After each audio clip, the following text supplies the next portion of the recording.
Iblis kalau orang begini kan keki, ibadahnya rajin, kaya. Nih yang kayak begini susah digodain. Kalau ibadahnya rajin, miskin, kali bisa disogok. Sini imannya mantap, ibadahnya rajin, kaya, nabi lagi. Oh, tapi namanya iblis nggak kurang akal. Laporan, Tuhan, kenapa Les? Ya ini bahasa saya, bahasa Qurannya sih nggak gitu. Itu hambamu yang namanya Ayub, dia rajin ibadah cuma karena dikasih kaya aja. Coba kasih miskin dia, berhenti dia sembahyang. Ah, kamu bisa aja. Saya tahu Ayub itu hambaku yang ikhlas. Saya buktiin Tuhan, silahkan. Dibuktiin lah, iblis turun ke alamin. Yang mula-mula dia lakukan, dia rusak sawah ladang Nabi Ayub. Dia binasakan binatang ternak Nabi Ayub. Sehingga dalam waktu singkat, jatuhlah Nabi Ayub dari orang paling kaya jadi orang paling miskin. Beliau masih ibadah di mihrab dalam masjid. Datang iblis. Saudara Ayub, ya, lagi ngapain? Ibadah. Nyembah Allah, nyembah Allah. Oh, percuma. Kenapa? Tuhan yang ente sembah nih, dia udah bikin miskin ente. Sawah ladang ente hancur lebur, binatang ternak binasa. Sekarang ente jadi orang paling miskin. Ngapain nyembah Tuhan kayak begitu? Tekor. Udah berhenti dah ibadah, berhenti ibadah. Ini iblis sama Tuhan laporannya lain, yang dikerjakan kepada Nabi Ayub juga lain. Benar begitu iblis kata Nabi Ayub? Iya, sawah ladang saya habis, buras. Binatang ternak saya binasa, binasa.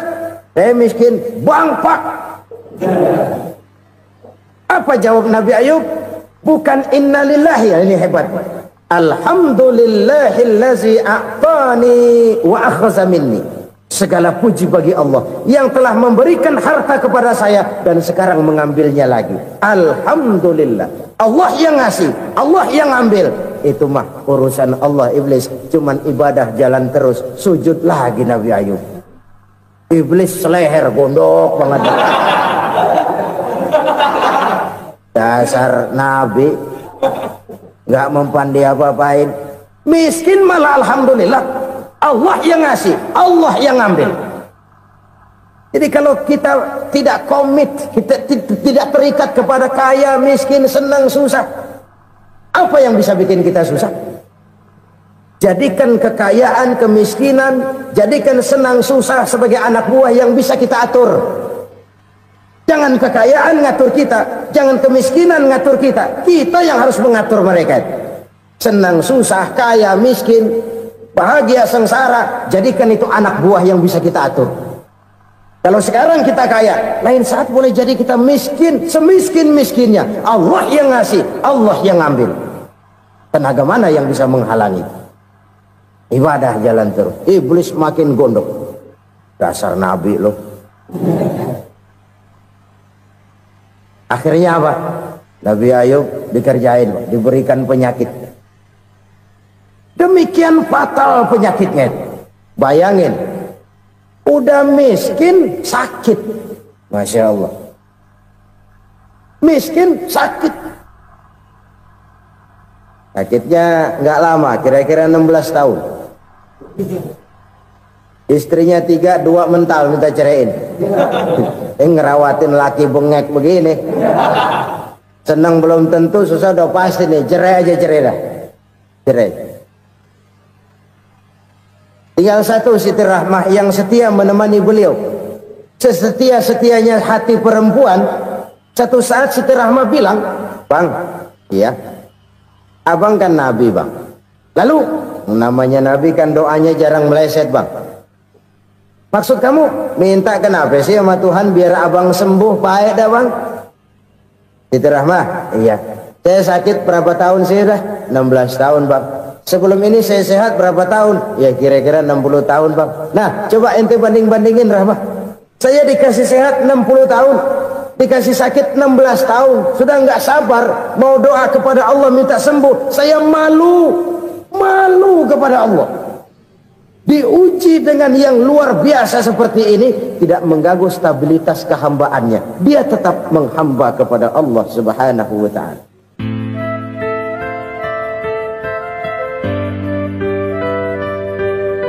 Selalu berusaha menyimpan sesuatu yang bisa membawa manfaat, baik untuk dirinya, untuk anak cucunya, maupun untuk keluarganya, untuk masa kini dan masa depannya.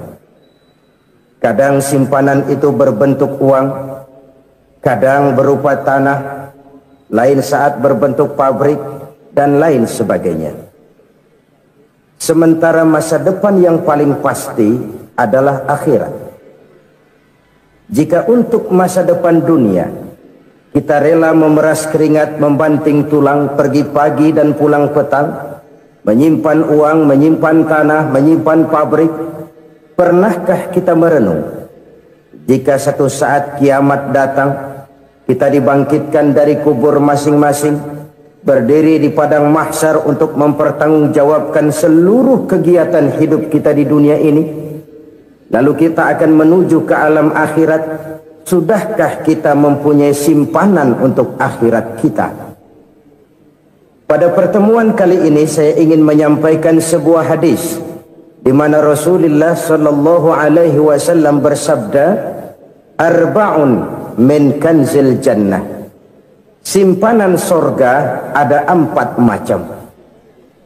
Yang pertama, ikhfa'us sadaqah, menyembunyikan sedekah.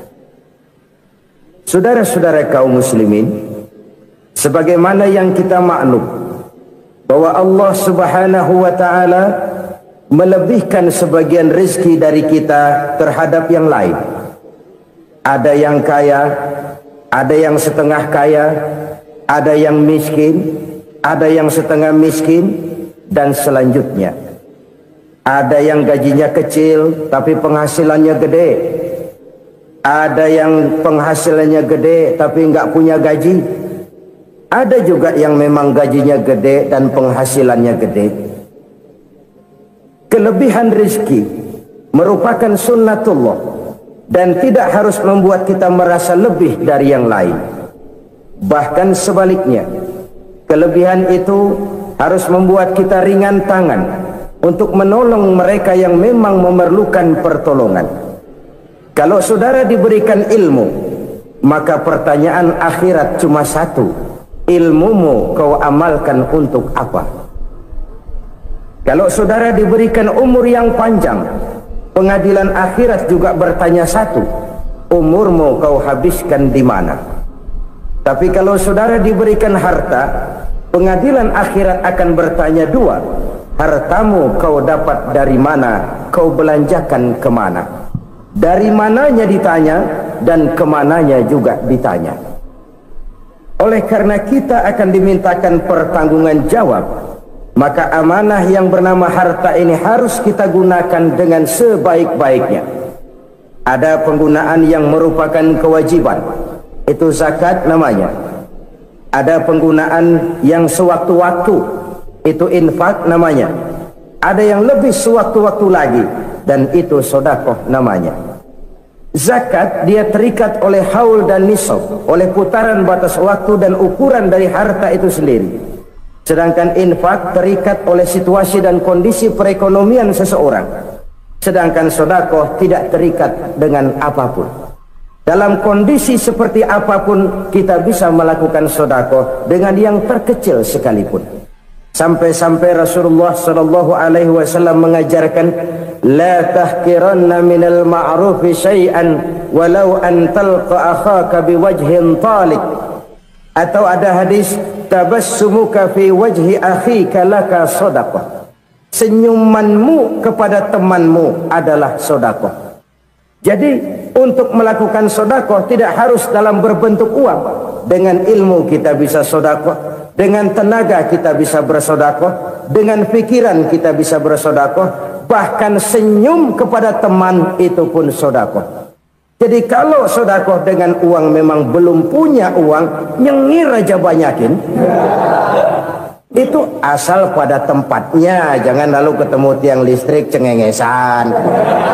Tentu tidak pada tempatnya dan tidak wajar. Nah, sedekah yang paling dicintai Allah adalah sedekah yang disembunyikan. Artinya jauh dari sifat riya. Kan kadang-kadang ada orang sedekah itu disebutkan namanya. Apa tidak bagus? Kalau memang niatnya ikhlas, ya bagus-bagus saja. Untuk memberikan sugesti kepada yang lain.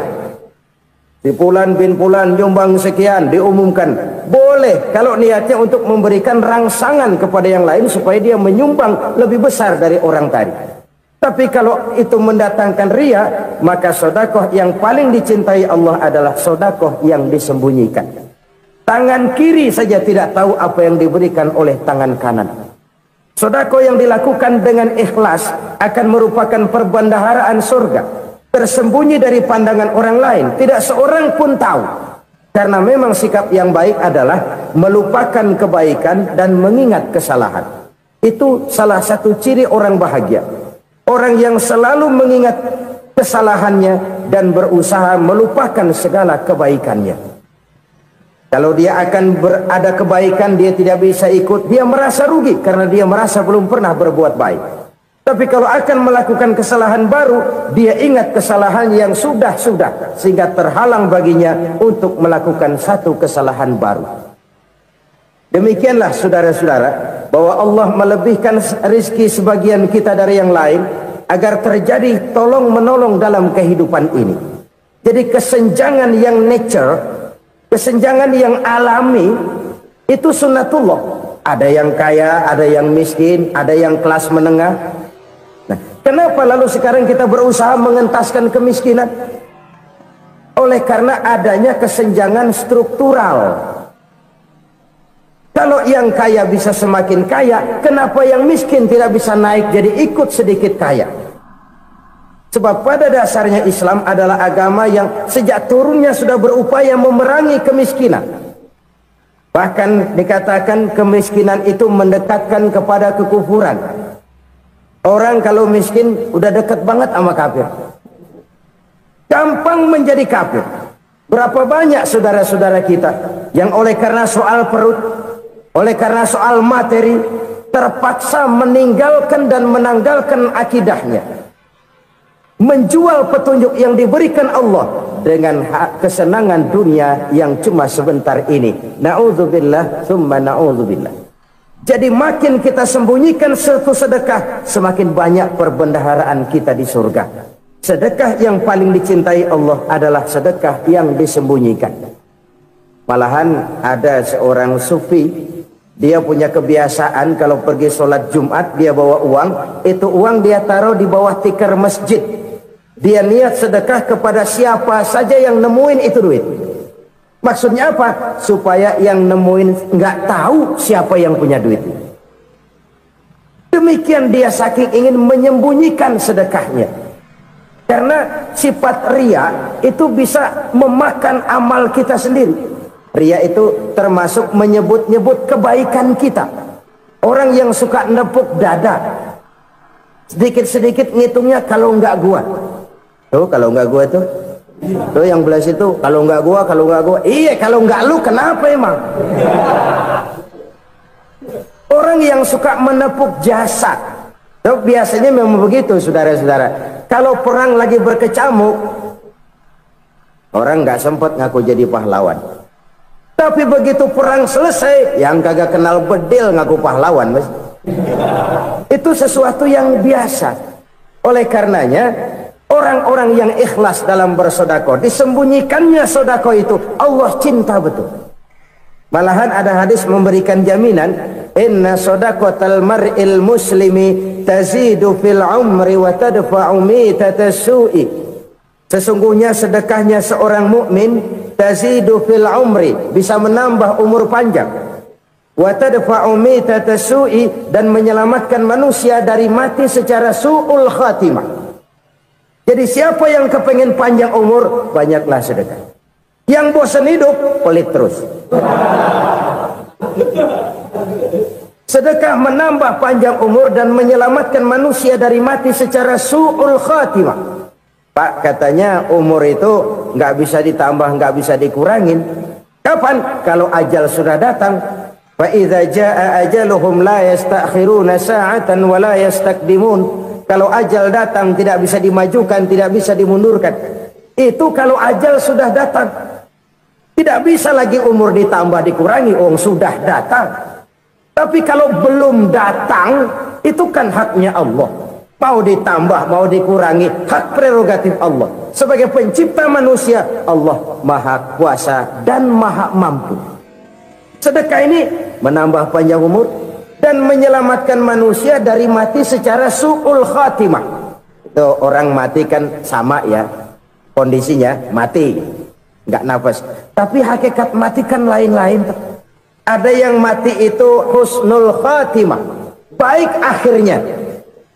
Misalnya lagi ngaji mati, lagi sholat mati, lagi sedekah mati.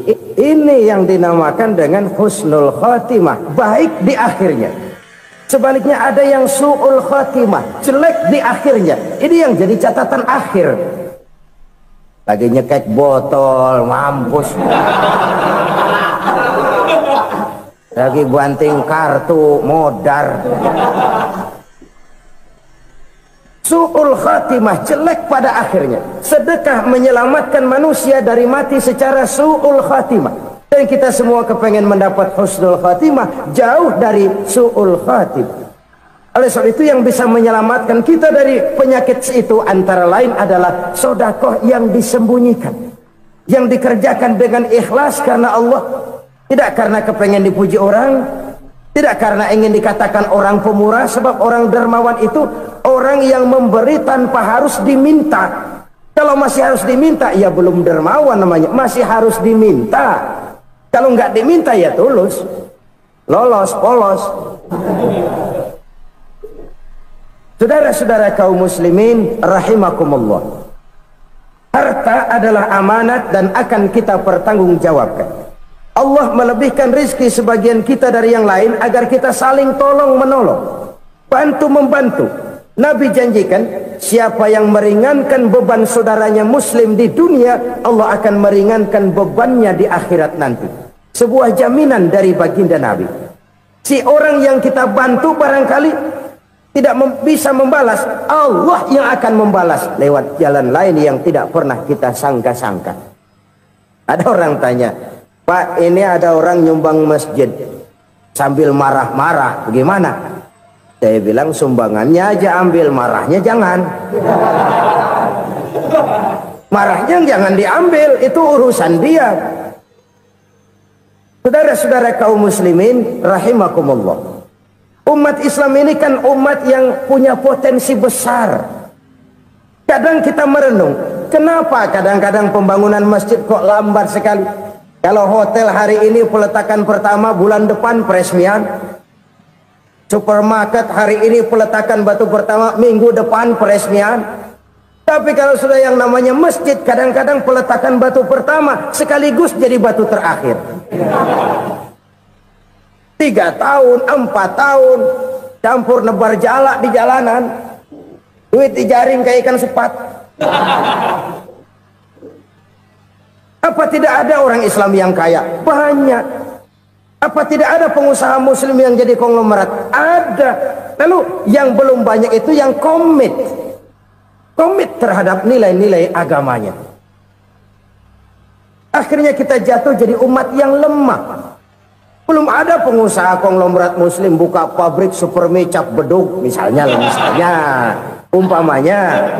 umpamanya atau pabrik kecap cap sorban supaya identitas keislamannya sedikit kelihatan. Kita jatuh jadi umat yang lemah karena potensi tidak terinventarisir dengan baik.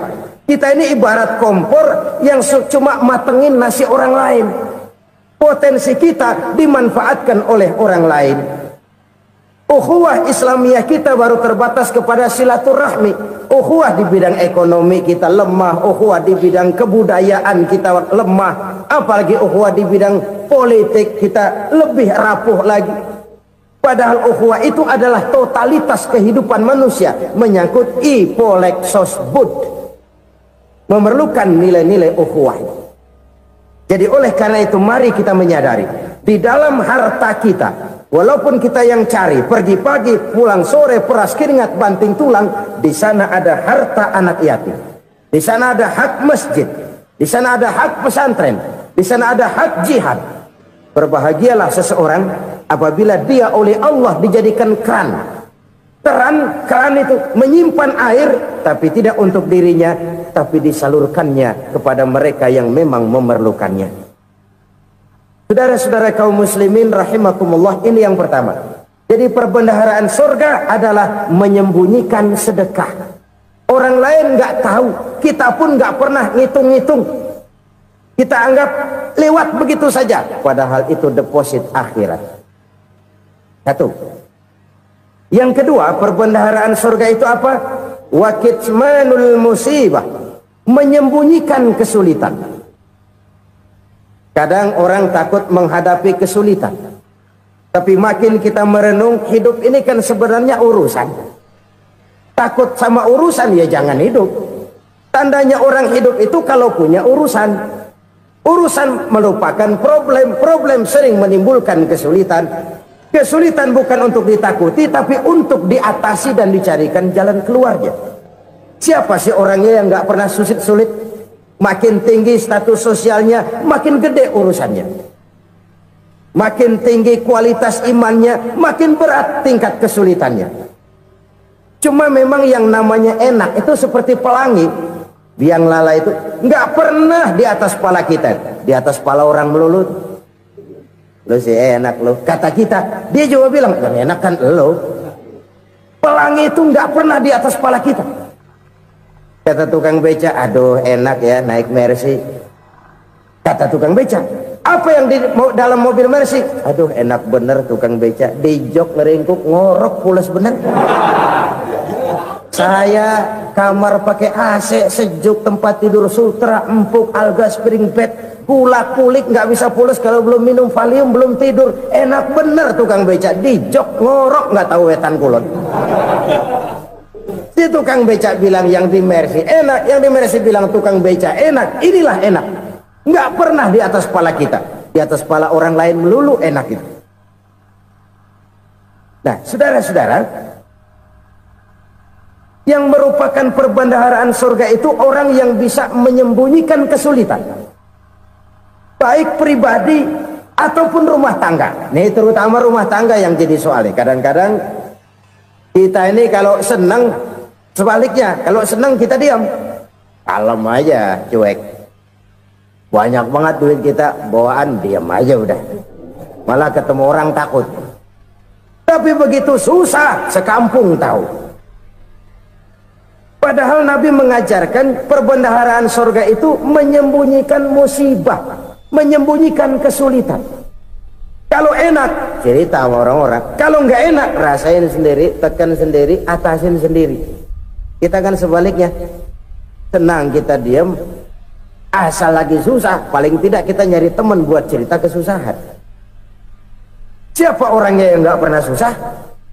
Cuma soalnya bagaimana kita mengatasi kesusahan itu sendiri. Begitu juga misalnya kalau orang sudah berumah tangga, itu orang tuanya harus menjadi tempat dia cerita yang enak-enak saja. Yang nggak enak rasain berdua, selesaikan berdua, atasin berdua. Jangan dibalik. Asal senang diam, giliran susah aja. Maknya laporan. Terbalik. Bisa menjaga security informasi. Maka nama bayam keluar diem, malah seluitan. Enak amat lo makan daging ayam. Security informasi. Saudara-saudara kaum muslimin rahimakumullah,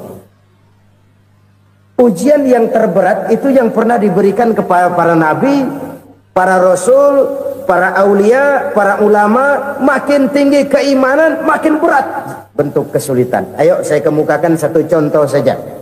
Ada seorang nabi yang kaya, nabi kaya, namanya Nabi Ayub. Iblis kalau orang begini kan keki, ibadahnya rajin, kaya, yang kayak begini susah digodain. Kalau ibadahnya rajin, miskin, kali bisa disogok. Sini imannya mantap, ibadahnya rajin, kaya, nabi lagi. Oh, tapi namanya iblis nggak kurang akal. Laporan, Tuhan, kenapa Les? Ya ini bahasa saya, bahasa Qurannya sih nggak gitu. Itu hambamu yang namanya Ayub, dia rajin ibadah cuma karena dikasih kaya aja. Coba kasih miskin dia, berhenti dia sembahyang. Ah, kamu bisa aja. Saya tahu Ayub itu hambaku yang ikhlas. Saya buktiin Tuhan, silahkan. Dibuktiin lah, iblis turun ke alam ini. Yang mula-mula dia lakukan, dia rusak sawah ladang Nabi Ayub. Dia binasakan binatang ternak Nabi Ayub. Sehingga dalam waktu singkat, jatuhlah Nabi Ayub dari orang paling kaya jadi orang paling miskin. Beliau masih ibadah di mihrab dalam masjid. Datang iblis. Saudara Ayub, ya, lagi ngapain? Ibadah. Nyembah Allah, nyembah Allah. Oh, percuma. Kenapa? Tuhan yang ente sembah nih, dia udah bikin miskin ente. Sawah ladang ente hancur lebur, binatang ternak binasa. Sekarang ente jadi orang paling miskin. Ngapain nyembah Tuhan kayak begitu? Tekor. Udah berhenti dah ibadah, berhenti ibadah. Ini iblis sama Tuhan laporannya lain, yang dikerjakan kepada Nabi Ayub juga lain. Benar begitu iblis, kata Nabi Ayub. Iya, sawah ladang saya habis, buras. Binatang ternak saya binasa, binasa. Saya miskin, bangpak. Apa jawab Nabi Ayub? Bukan innalillahi, ya, ini hebat. Alhamdulillahillazi a'tani wa akhza minni. Segala puji bagi Allah yang telah memberikan harta kepada saya dan sekarang mengambilnya lagi. Alhamdulillah. Allah yang ngasih, Allah yang ambil. Itu mah urusan Allah. Iblis cuman ibadah jalan terus, sujud lagi Nabi Ayub. Iblis seleher gondok banget. Dasar Nabi nggak mempan dia apa-apain. Miskin malah alhamdulillah. Allah yang ngasih, Allah yang ambil. Jadi kalau kita tidak komit, kita tidak terikat kepada kaya, miskin, senang, susah, apa yang bisa bikin kita susah?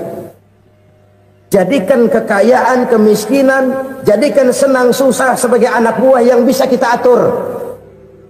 Jangan kekayaan ngatur kita, jangan kemiskinan ngatur kita. Kita yang harus mengatur mereka. Senang susah, kaya, miskin, bahagia, sengsara, jadikan itu anak buah yang bisa kita atur. Kalau sekarang kita kaya, lain saat boleh jadi kita miskin, semiskin-miskinnya. Allah yang ngasih, Allah yang ambil. Tenaga mana yang bisa menghalangi? Ibadah jalan terus. Iblis makin gondok. Dasar Nabi loh. Akhirnya apa? Nabi Ayub dikerjain, diberikan penyakit. Demikian fatal penyakitnya. Bayangin, udah miskin sakit. Masya Allah. Miskin sakit. Sakitnya nggak lama, kira-kira 16 tahun. Istrinya 3, 2 mental minta ceraiin. Ngerawatin laki bengek begini. Senang belum tentu, susah udah pasti nih. Cerai aja, cerai lah. Cerai. Tinggal satu Siti Rahmah yang setia menemani beliau. Sesetia-setianya hati perempuan. Satu saat Siti Rahmah bilang, "Bang, iya, abang kan Nabi, Bang. Lalu, namanya Nabi kan doanya jarang meleset, Bang. Maksud kamu minta kenapa sih sama Tuhan biar abang sembuh, baik dah, Bang?" Siti Rahmah, iya. Saya sakit berapa tahun sih dah? 16 tahun, Bang. Sebelum ini saya sehat berapa tahun? Ya kira-kira 60 tahun, Bang. Nah, coba ente banding-bandingin, Rahmah. Saya dikasih sehat 60 tahun, dikasih sakit 16 tahun. Sudah nggak sabar mau doa kepada Allah minta sembuh. Saya malu kepada Allah. Diuji dengan yang luar biasa seperti ini, tidak mengganggu stabilitas kehambaannya. Dia tetap menghamba kepada Allah Subhanahu wa ta'ala. Saudara-saudara kaum muslimin rahimakumullah, Kunci menghadapi kesulitan itu apa? Allah jelaskan dalam satu ayat, wa basyiris sabirin alladzina iza asabathum musibah qalu inna lillahi wa inna ilaihi raji'un. Gembirakan orang-orang yang sabar. Siapa mereka itu? Yang apabila mendapat musibah mereka kembali kepada keyakinan dasar, segalanya dari Allah dan segalanya akan kembali kepada Allah. Ini konsepsi dasar dari sikap muslim dalam menghadapi berbagai kesulitan. Segalanya dari Allah, segalanya akan kembali kepada Allah. Kalau ini sudah kondisi dasarnya, maka kita akan lapang menghadapi kenyataan bagaimanapun pahitnya. Apakah itu namanya miskin, apakah itu namanya sakit, bahkan maut sekalipun. Maut sekalipun. Segalanya dari Allah, segalanya akan kembali kepada Allah. Ini sikap hidup, bukan sekedar ucapan. Kita kadang-kadang menjadikannya sebagai ucapan. Mulutnya sehingga berhenti, innalillahi wa inna ilaihi raji'un, tapi nangisnya terus gerung-gerungan. Bukan itu, ini kesadaran moral. Kalau segalanya dari Allah, segalanya kembali kepada Allah, kan sebenarnya cuma nunggu giliran. Hari ini saya nyembayangin dia, entah hari apa saya disembayangin orang. Hari ini saya antar dia ke kubur, entah hari apa orang nganterin saya ke kubur.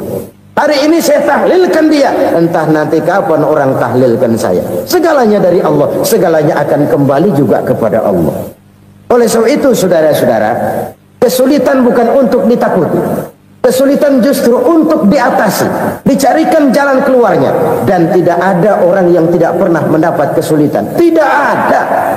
Semakin tinggi status sosial, semakin tinggi kualitas keimanan, semakin besar juga tingkat kesulitan.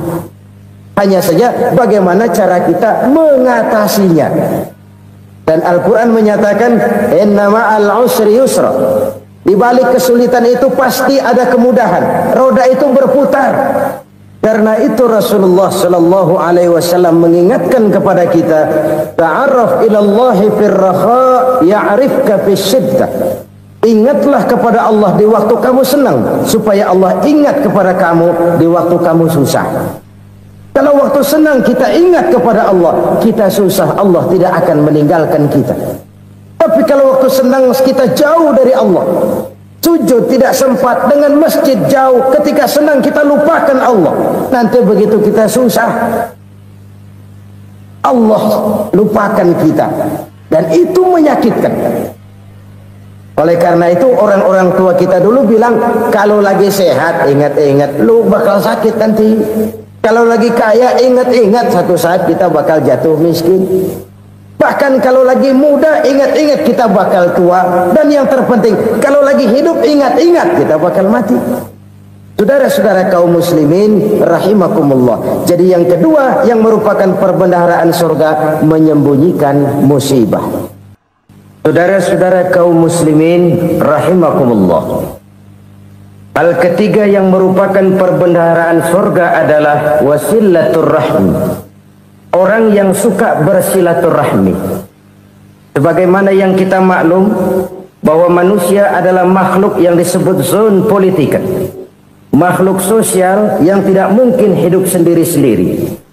Betapa dan siapapun kita memerlukan orang lain. Bodoh betul manusia kalau tinggal di tengah masyarakat tapi tidak mau bermasyarakat. Merasa hebat sendiri, pintar sendiri, gagah sendiri, kaya sendiri. Mungkin kalau mati juga ngubur sendiri. Jangankan kita di sini, di sorga saja Nabi Adam waktu sendirian bengong melulu, mondar mandir. Allah tegur dam sepi dam. Ya ini kalau bahasa saya. Iya Tuhan sepi ini nggak ada coret-corekan pisan ini.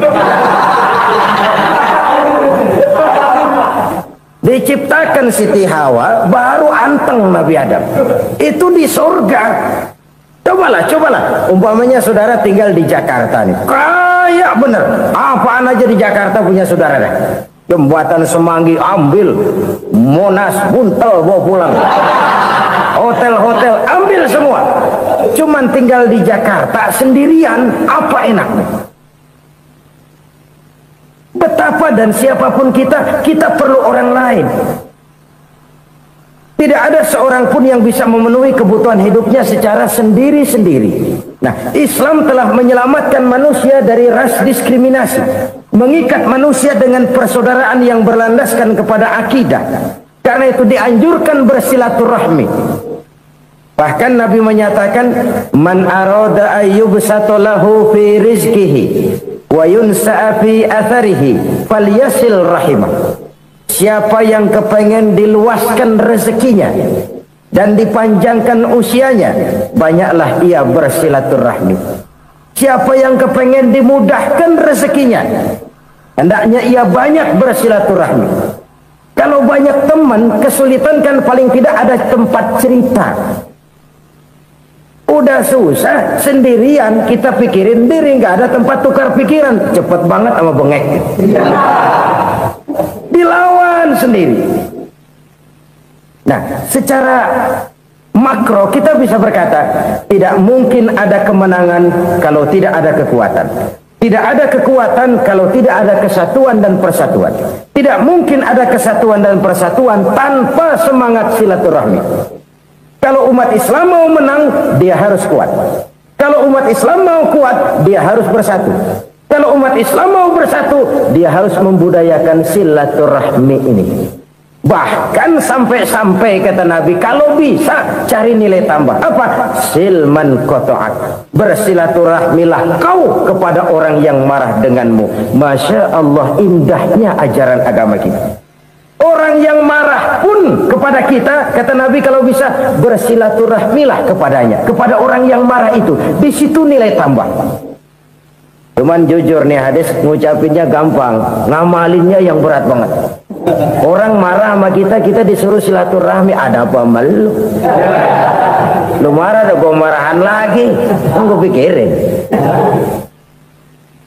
Saudara-saudara kaum muslimin rahimakumullah. Tapi ini yang diajarkan, bahkan ini yang dicontohkan oleh baginda Rasul. Bagaimana begitu mudah, misalnya satu saat Abu Jahal ini ngatur strategi bagaimana bikin Muhammad celaka. Dia gali lubang di depan tempat tidurnya. Dia tutupin daun korma. Terus dia panggil seseorang, ke sini. Kasih tahu Muhammad, pamannya sakit keras, minta ditengokin. Berangkat orang ini ke sana. Muhammad, labbaik. Pamanmu sakit keras, dia minta ditengokin. Baik, saya akan datang menjenguk beliau. Berangkatlah Nabi ke rumah Abu Jahal tanpa prasangka apapun. Abu Jahal udah pasang stil, selimut 3 rangkap setengah dipakai, persis kayak orang meriang. Tapi sembari ngintip dari balik selimut. Begitu Muhammad buka pintu, nah masuk perangkap nih. Muhammad jalan menuju tempat pembaringan. Makin lama makin dekat, makin lama makin dekat, makin dekat ke lubang yang dipasang oleh Abu Jahal itu. Dalam hati Abu Jahal, terus dah jatuh, mampus dah lo ini. Mampus lo hari ini nih. Apa yang terjadi? Malaikat Jibril datang. Muhammad, pamanmu cuma pura-pura sakit. Di depan tempat tidurnya ada lubang perangkap supaya kamu jatuh ke situ. Sudah, kamu pulang. Balik kanan Nabi. Sudah hampir jatuh ke lubang, balik kanan, pulang. Bayangin kecewanya Abu Jahal. Muhammad dikit lagi, Muhammad dikit lagi. Enggak, paman, saya pulang aja. Emosi, bangun dari tempat tidur, enggak sadar kalau lagi pura-pura sakit. Lompat ngejar Nabi, dia lupa dengan lubang yang dia gali. Pusrah, nyemplung sendiri ke dalam lubang.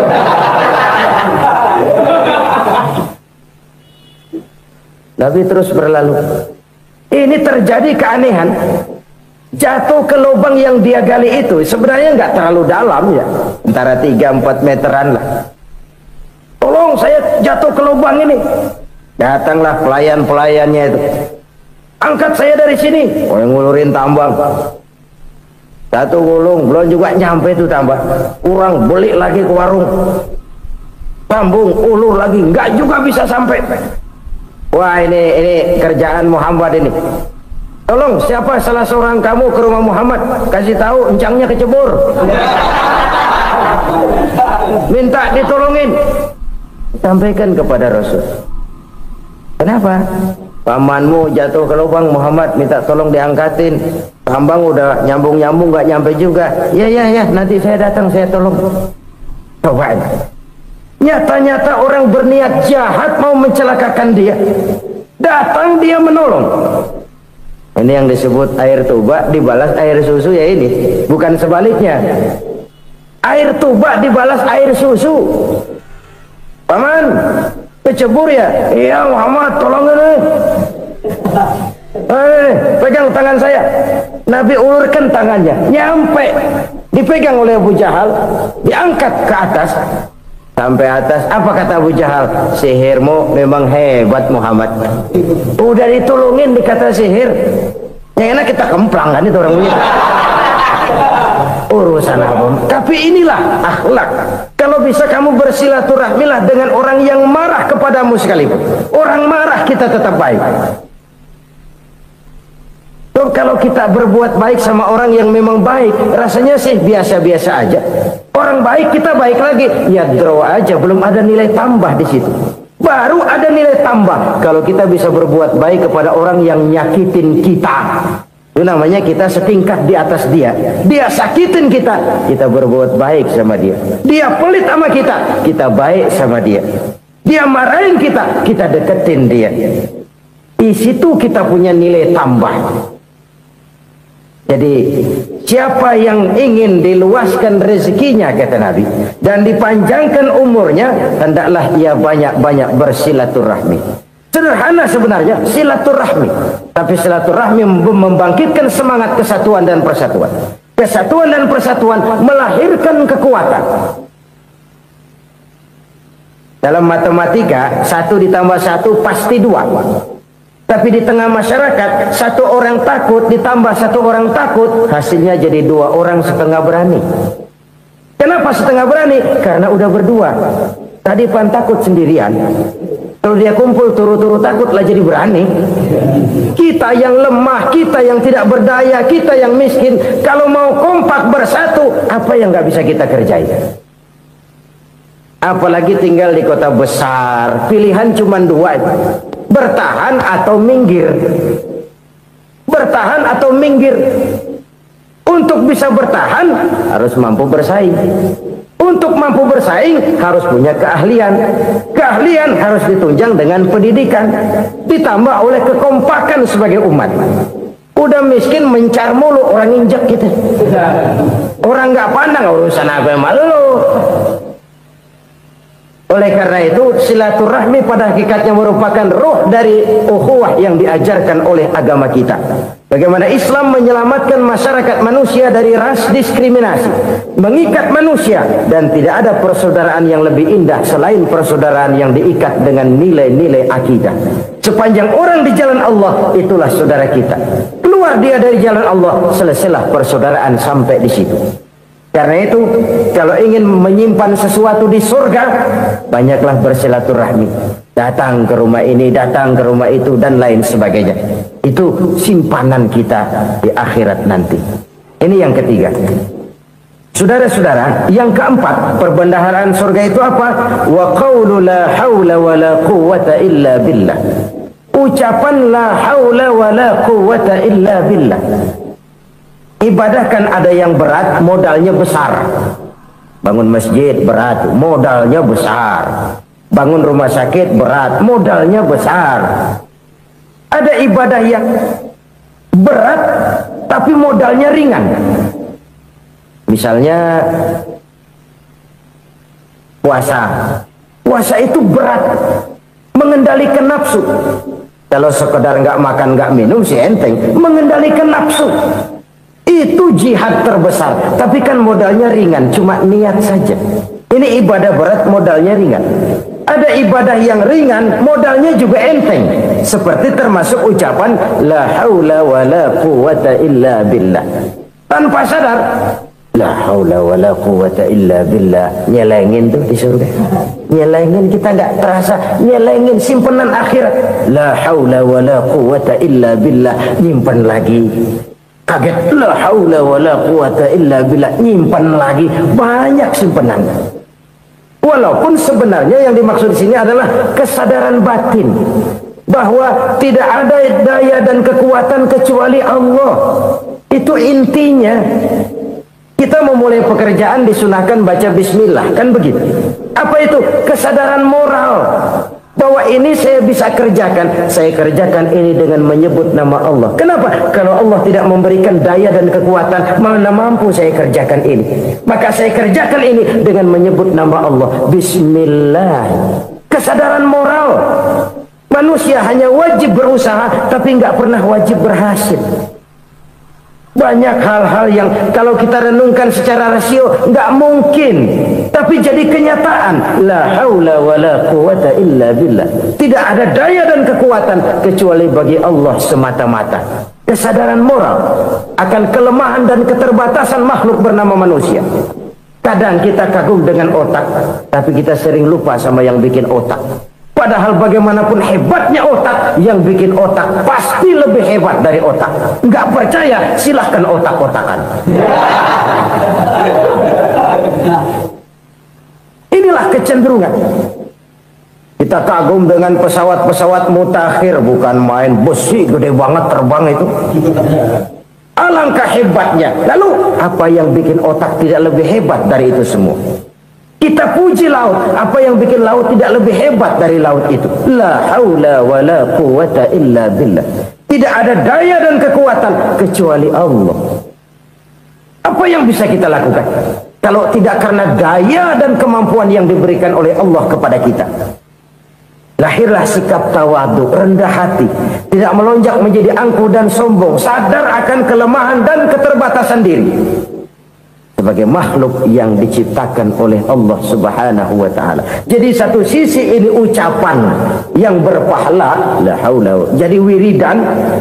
Pada sisi lain ini kesadaran moral, sikap mental, kesadaran batin bahwa yang punya daya dan kekuatan itu cuma Allah. Kita nggak pantas untuk sombong.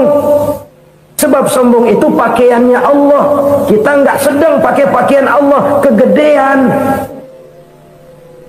Dan makin kita renungi, makin terbentur. Apa sih yang bisa kita sombongin? Kita mau sombong apa? Kaya? Pintar? Itu kan semua relatif. Di atas langit masih ada langit lagi. Jadi oleh karenanya, marilah kita menyadari. Manusia hanya wajib berusaha, tapi tidak pernah wajib berhasil. Yang berusaha saja tidak wajib berhasil, apalagi yang tidak berusaha.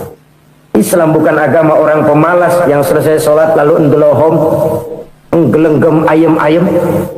Tapi Islam bukan agama orang sombong yang setelah berusaha lalu tidak memerlukan Allah.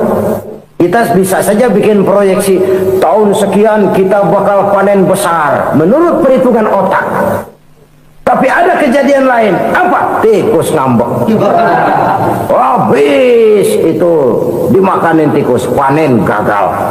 Proyeksi rasional gagal oleh tikus-tikus yang ngambek itu. Bisa saja terjadi. Tahun depan kita panen besar, urung. Kenapa? Musim panas panjang. Nah, sekarang ini koran-koran bikin berita musim mengalami penyelewengan. Bukan cuma manusia yang nyeleweng sekarang. Musim pakai nyeleweng. Mestinya kan musim hujan udah selesai, masih hujan-hujan juga. Musim. Nah sekarang kita boleh bikin proyeksi, kita bakal panen besar. Tahu-tahu musim panas panjang, sawah retak, air kering. Cari teknokrat yang paling botak, suruh pendekin tuh musim panas. La haula wala quwata illa billah. Inilah kesadaran moral. Saudara, saya teringat satu saat ada seorang konglomerat. Umurnya ya kira-kira 70-an. Satu saat dia ditanya oleh wartawan, "Pak, umur Bapak berapa sih?" "Ya paling 10 tahun." 10 tahun? 10 tahun? Anak Bapak berapa orang? Aduh. Satu saja? Satu. Harta Bapak berapa? Ya paling-paling bangsa 7 7 juta kali. 7 juta? Iya. Pak, kenapa Bapak bohongi saya? Bapak punya buku biografi. Koran-koran, majalah-majalah banyak memuat cerita riwayat hidup Bapak. Saya tahu umur Bapak 70. Kenapa bilang cuma 7 tahun? Saya tahu anak Bapak 8. Kenapa cuma bilang 1? Saya tahu harta Bapak miliaran, mungkin triliunan, pabrik di mana-mana, bank di mana-mana. Kenapa bilang uang Bapak cuma 7 juta? Nah, kata si konglomerat tadi, kamu benar nak, kamu benar. Umur saya kalau jumlahnya memang 70 nak. Cuman ingat-ingat saya, baru 7 tahun terakhir ini saya sujud. Baru 7 tahun terakhir ini saya berusaha dekat dengan Allah. Saya laksanakan perintahnya, saya jauhi larangannya. 7 tahun inilah rasanya yang ada nilainya di hadapan Allah. Yang 63 tahun matong, kelabu, kelem umur gue. Habis untuk maksiat, untuk munkarat. Maka ketika ditanya tadi, umur saya 7 tahun itu. Oh begitu Pak. Oh iya. Lalu anak Pak, anak Bapak kan 8. Kenapa bilang cuma 1? Nah, kalau jumlah hitungannya memang anak saya 8. Tapi dari 8 orang ini rasanya cuma 1 nih yang bakal jadi buah hati, belahan jantung, pelanjut cerita, penerus sejarah, bakal jadi anak soleh yang akan mendoakan saya. Cuman 1 rasanya anak saya ini yang bakal jadi buah hati saya, besar-besaran saya, yang akan mendoakan di kubur saya, yang akan mendoakan di akhirat saya. Yang 7 orang mana? Masya Allah, yang 1 tenggeng, yang 1 nyekek botol mulu, yang 1 nggak karu-karuan. Makanya saya bilang 1 anak saya yang akan bisa mendoakan saya. Oh begitu Pak. Iya. Nah, harta Pak, harta Bapak kan triliunan, pabrik Bapak di mana-mana, uang Bapak hampir di tiap bank-bank besar. Kenapa bilang cuma 7 juta? Betul kau nak. Harta saya kalau jumlahnya memang miliaran, triliunan mungkin. Tapi yang saya ingat baru 7 juta tuh yang saya belanjakan di jalan Allah. Saya nyumbang masjid, saya santuni yatim piatu, saya bantu pembangunan pesantren, saya bantu pembangunan rumah sakit Islam. Itu yang akan saya bawa pulang ke akhirat, yang 7 juta itu. Yang triliunan itu nanti akan diperebutkan oleh anak-anak saya sebagai waris saya. Jadi harta saya 7 juta itu yang bakal nemenin saya di akhirat, yang akan saya bawa pulang jadi teman saya. Saudara-saudara kaum muslimin, jangan-jangan orang tua itu adalah kita-kita ini. Jangan-jangan kita-kita ini adalah orang tua itu. Jangan-jangan itu potret dari diri kita masing-masing. Dari sekian umur yang diberikan Allah, berapa tahun yang ada nilainya di hadapan Allah? Dari sekian anak-anak yang merupakan amanah, berapa yang akan mendoakan kita sebagai orang tuanya menjadi anak soleh? Dari sekian banyak harta yang diberikan Allah, berapa yang akan kita bawa pulang menghadapnya nanti, yang kita belanjakan di jalan Allah? Ini sebuah potret kehidupan. Karena itu kita kembali kepada la haula wa la quwwata illa billah. Kita wajib berusaha, kita wajib berikhtiar. Selebihnya segala daya dan kekuatan hanya milik Allah saja semata-mata. Satu kesadaran batin dari setiap pribadi muslim. Setelah ia berusaha dan berikhtiar, ia menyerahkannya kepada Allah Subhanahu wa ta'ala. Jadi satu sisi ini merupakan wiridan ucapan yang mengandung pahala, pada sisi lain ini merupakan sikap batin dari seorang muslim di dalam ia menghadapi realitas kehidupan ini.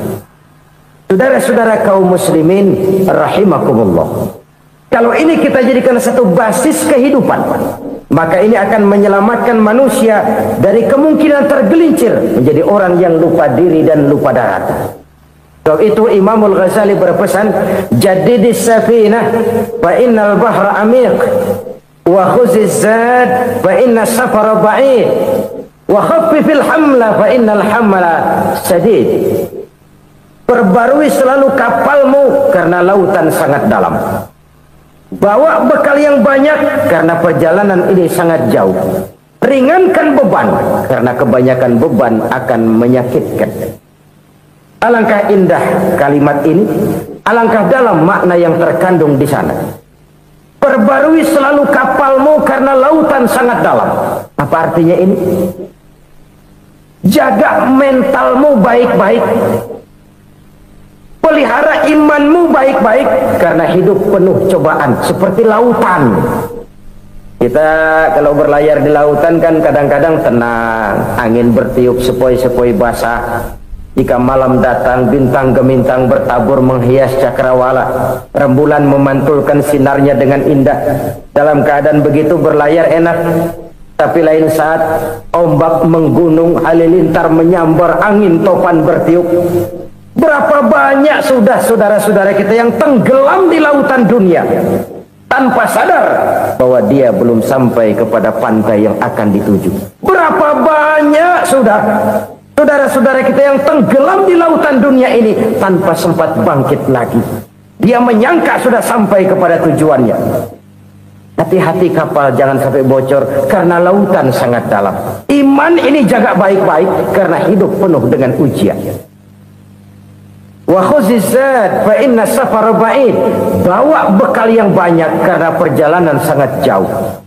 Saudara mau ke Bandung, bawa duit. Saudara mau ke Surabaya, banyakkan lagi duitnya. Saudara mau ke Mekah, gepokan, iketan tuh duit nggak lembaran lagi. Makin jauh perjalanan, makin banyak bekal yang harus kita bawa. Kalau saudara dari Jakarta mau ke Surabaya, kagak bawa duit berangkat juga, itu sih bukan berani namanya, nekat. Sampai Surabaya belum tentu, sengsara di jalan udah pasti. Kenapa? Nggak bawa bekal berangkat. Sama juga kita nih, misalnya belum sempat sembahyang, mati. Waduh, berani banget orang. Belum punya bekal, mati. Sengsara di jalan. Atau bekal tidak cukup. Dari Jakarta saudara mau ke Surabaya, bawa duit 500 perak. Paling jauh Cikampek nyampenya itu. Paling jauh itu. Antara jauhnya perjalanan dengan bekal yang saudara bawa tidak seimbang. Hidup ini perjalanan panjang, a walking tour. Dimulai dari alam arwah, sebelum jasad diciptakan, roh diciptakan lebih dulu. Dari situ pindah ke alam rahim, dari alam rahim pindah ke alam dunia, dari alam dunia pindah ke alam barzah, baru menuju akhirat. Satu perjalanan panjang. Kalau bekal tidak bawa, sengsara di jalan. Bawa bekal yang banyak karena perjalanan ini sangat jauh. Wa khaffifil hamla, ringankan beban karena beban itu cuma akan menyulitkan. Kalau bekal itu sih keperluan, tapi beban nggak kita perluin, coba ngeberat-beratin. Apa ini beban? Dosa, kecurangan, kebatilan, kezoliman, ketidakadilan, kesewenang-wenangan. Itu akan jadi beban kita di akhirat. Alangkah celakanya, perjalanan panjang, bekal tidak bawa, beban kelewat banyak, alamat sengsara di jalan. Pahala tidak ada, dosa berlipat ganda. Na'udzubillah, summa na'udzubillah. Kalau kita rangkum nasihat Al-Ghazali dengan kisah si konglomerat tadi, kita akan mengambil kesimpulan. Pertama, bekal terbaik dalam menghadapi gejolak kehidupan ini tidak lain adalah iman. Yang kedua, pahala dan dosa. Dua hal kontroversial. Pahala adalah bekal, dosa adalah beban. Tapi kita sekarang kan tidak begitu terangsang kepada yang abstrak. Orang berlomba mencari yang konkret-konkret saja, yang real. Kalau memang dosa, benjol dong, kira-kira begitu. Kira-kira begitu. Persis orang Yahudi dulu. Orang Yahudi itu kan pernah minta kepada Nabi Musa, ya Musa, lan nu'mina laka hatta narallaha jahrah. Musa, kami nggak bakal mau beriman kepada Allah kalau belum kami lihat Allah ada nongkrong di depan kami. Kalau memang Tuhan ada, taruh dong di depan kami. Mau yang konkret-konkret saja. Kalau memang dosa, benjol dong. Kalau memang pahala, berasa dong. Orang terangsang kepada yang real, yang konkret-konkret saja. Karena itu, untuk mengejar dosa, orang mau bayar. Tapi untuk mengejar pahala, walaupun tidak bayar, orang segan. Ini yang dikatakan oleh Nabi, kamu mengharapkan ke surga, tapi kamu berat melaksanakan sesuatu yang bisa membawa kamu ke surga. Kamu ingin jauh dari neraka, tapi tiap saat kamu lakukan perbuatan-perbuatan yang justru menjerumuskan kamu ke neraka. Idda'aitum an-najata minan nar wa ramaitum fiha anfusakum. Kamu ingin selamat dari neraka, tapi kamu lemparkan diri kamu ke neraka. Kamu ingin masuk surga, tapi berat sekali kamu melakukan perbuatan-perbuatan yang bisa menyampaikan kamu di surga. Saudara-saudara kaum muslimin rahimakumullah. Jadi hal keempat yang merupakan perbendaharaan surga adalah la haula wa la quwwata illa billah. Satu sisi ini merupakan ucapan yang memperberat timbangan akhirat. Pada sisi lain ini merupakan sikap hidup seorang muslim. Kesadaran batin yang sangat dalam bahwa tidak ada daya dan kekuatan kecuali Allah. Dan itu kita simbolkan pada saat memulai pekerjaan dengan bismillah, dengan menyebut nama Allah. Satu kesadaran moral, saya hanya bisa melakukan ini karena diberikan daya dan kekuatan oleh Allah. Lahirlah sikap tawadu, rendah hati, tidak melonjak menjadi angkuh dan sombong. Selalu berusaha menyimpan sesuatu yang bisa membawa manfaat, baik untuk dirinya, untuk anak cucunya, maupun untuk keluarganya, untuk masa kini dan masa depannya. Kadang simpanan itu berbentuk uang, kadang berupa tanah, lain saat berbentuk pabrik, dan lain sebagainya. Sementara masa depan yang paling pasti adalah akhirat.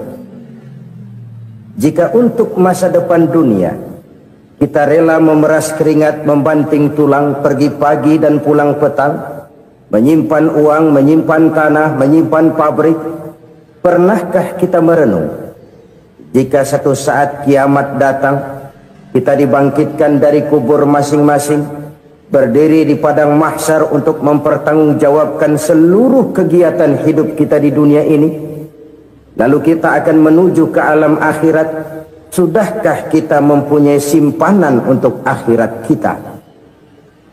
Pada pertemuan kali ini saya ingin menyampaikan sebuah hadis di mana Rasulullah sallallahu alaihi wasallam bersabda, arba'un min kanzil jannah. Simpanan sorga ada 4 macam. Yang pertama, ikhfa'us sadaqah, menyembunyikan sedekah. Saudara-saudara kaum muslimin, sebagaimana yang kita maklum bahwa Allah Subhanahu wa taala melebihkan sebagian rezeki dari kita terhadap yang lain. Ada yang kaya, ada yang setengah kaya, ada yang miskin, ada yang setengah miskin, dan selanjutnya. Ada yang gajinya kecil tapi penghasilannya gede. Ada yang penghasilannya gede tapi nggak punya gaji. Ada juga yang memang gajinya gede dan penghasilannya gede. Kelebihan rezeki merupakan sunnatullah dan tidak harus membuat kita merasa lebih dari yang lain. Bahkan sebaliknya, kelebihan itu harus membuat kita ringan tangan untuk menolong mereka yang memang memerlukan pertolongan. Kalau saudara diberikan ilmu, maka pertanyaan akhirat cuma satu, ilmumu kau amalkan untuk apa?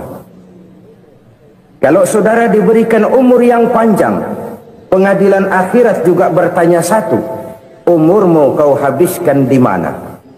Tapi kalau saudara diberikan harta, pengadilan akhirat akan bertanya 2, hartamu kau dapat dari mana, kau belanjakan kemana?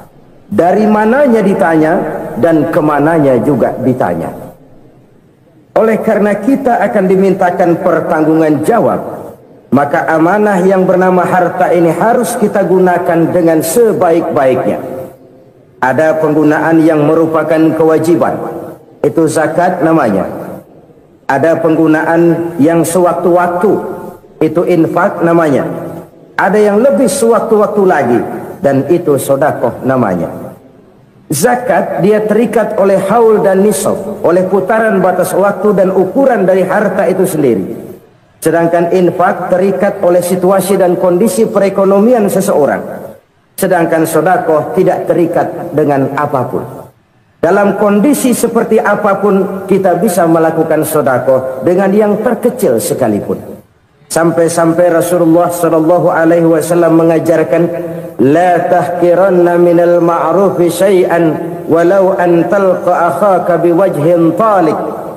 Atau ada hadis, tabassumuka fi wajhi akhika laka sedekah. Senyumanmu kepada temanmu adalah sedekah. Jadi untuk melakukan sedekah tidak harus dalam berbentuk uang. Dengan ilmu kita bisa sedekah, dengan tenaga kita bisa bersedekah, dengan pikiran kita bisa bersedekah, bahkan senyum kepada teman itu pun sedekah. Jadi kalau sedekah dengan uang memang belum punya uang, nyengir aja banyakin. Itu asal pada tempatnya, jangan lalu ketemu tiang listrik cengengesan. Tentu tidak pada tempatnya dan tidak wajar. Nah, sedekah yang paling dicintai Allah adalah sedekah yang disembunyikan. Artinya jauh dari sifat riya. Kan kadang-kadang ada orang sedekah itu disebutkan namanya. Apa tidak bagus? Kalau memang niatnya ikhlas, ya bagus-bagus saja. Untuk memberikan sugesti kepada yang lain. Di Fulan bin Fulan nyumbang sekian, diumumkan. Boleh kalau niatnya untuk memberikan rangsangan kepada yang lain supaya dia menyumbang lebih besar dari orang tadi. Tapi kalau itu mendatangkan riya, maka sedekah yang paling dicintai Allah adalah sedekah yang disembunyikan. Tangan kiri saja tidak tahu apa yang diberikan oleh tangan kanan. Sedekah yang dilakukan dengan ikhlas akan merupakan perbendaharaan surga, tersembunyi dari pandangan orang lain, tidak seorang pun tahu. Karena memang sikap yang baik adalah melupakan kebaikan dan mengingat kesalahan. Itu salah satu ciri orang bahagia. Orang yang selalu mengingat kesalahannya dan berusaha melupakan segala kebaikannya. Kalau dia akan ada kebaikan, dia tidak bisa ikut, dia merasa rugi karena dia merasa belum pernah berbuat baik. Tapi kalau akan melakukan kesalahan baru, dia ingat kesalahan yang sudah-sudah, sehingga terhalang baginya untuk melakukan satu kesalahan baru. Demikianlah saudara-saudara, bahwa Allah melebihkan rizki sebagian kita dari yang lain, agar terjadi tolong-menolong dalam kehidupan ini. Jadi kesenjangan yang nature, kesenjangan yang alami, itu sunnatullah. Ada yang kaya, ada yang miskin, ada yang kelas menengah. Nah, kenapa lalu sekarang kita berusaha mengentaskan kemiskinan? Oleh karena adanya kesenjangan struktural. Kalau yang kaya bisa semakin kaya, kenapa yang miskin tidak bisa naik jadi ikut sedikit kaya? Sebab pada dasarnya Islam adalah agama yang sejak turunnya sudah berupaya memerangi kemiskinan. Bahkan dikatakan kemiskinan itu mendekatkan kepada kekufuran. Orang kalau miskin udah dekat banget sama kafir. Gampang menjadi kafir. Berapa banyak saudara-saudara kita yang oleh karena soal perut, oleh karena soal materi, terpaksa meninggalkan dan menanggalkan akidahnya, menjual petunjuk yang diberikan Allah dengan kesenangan dunia yang cuma sebentar ini. Na'udzubillah thumma na'udzubillah. Jadi makin kita sembunyikan satu sedekah, semakin banyak perbendaharaan kita di surga. Sedekah yang paling dicintai Allah adalah sedekah yang disembunyikan.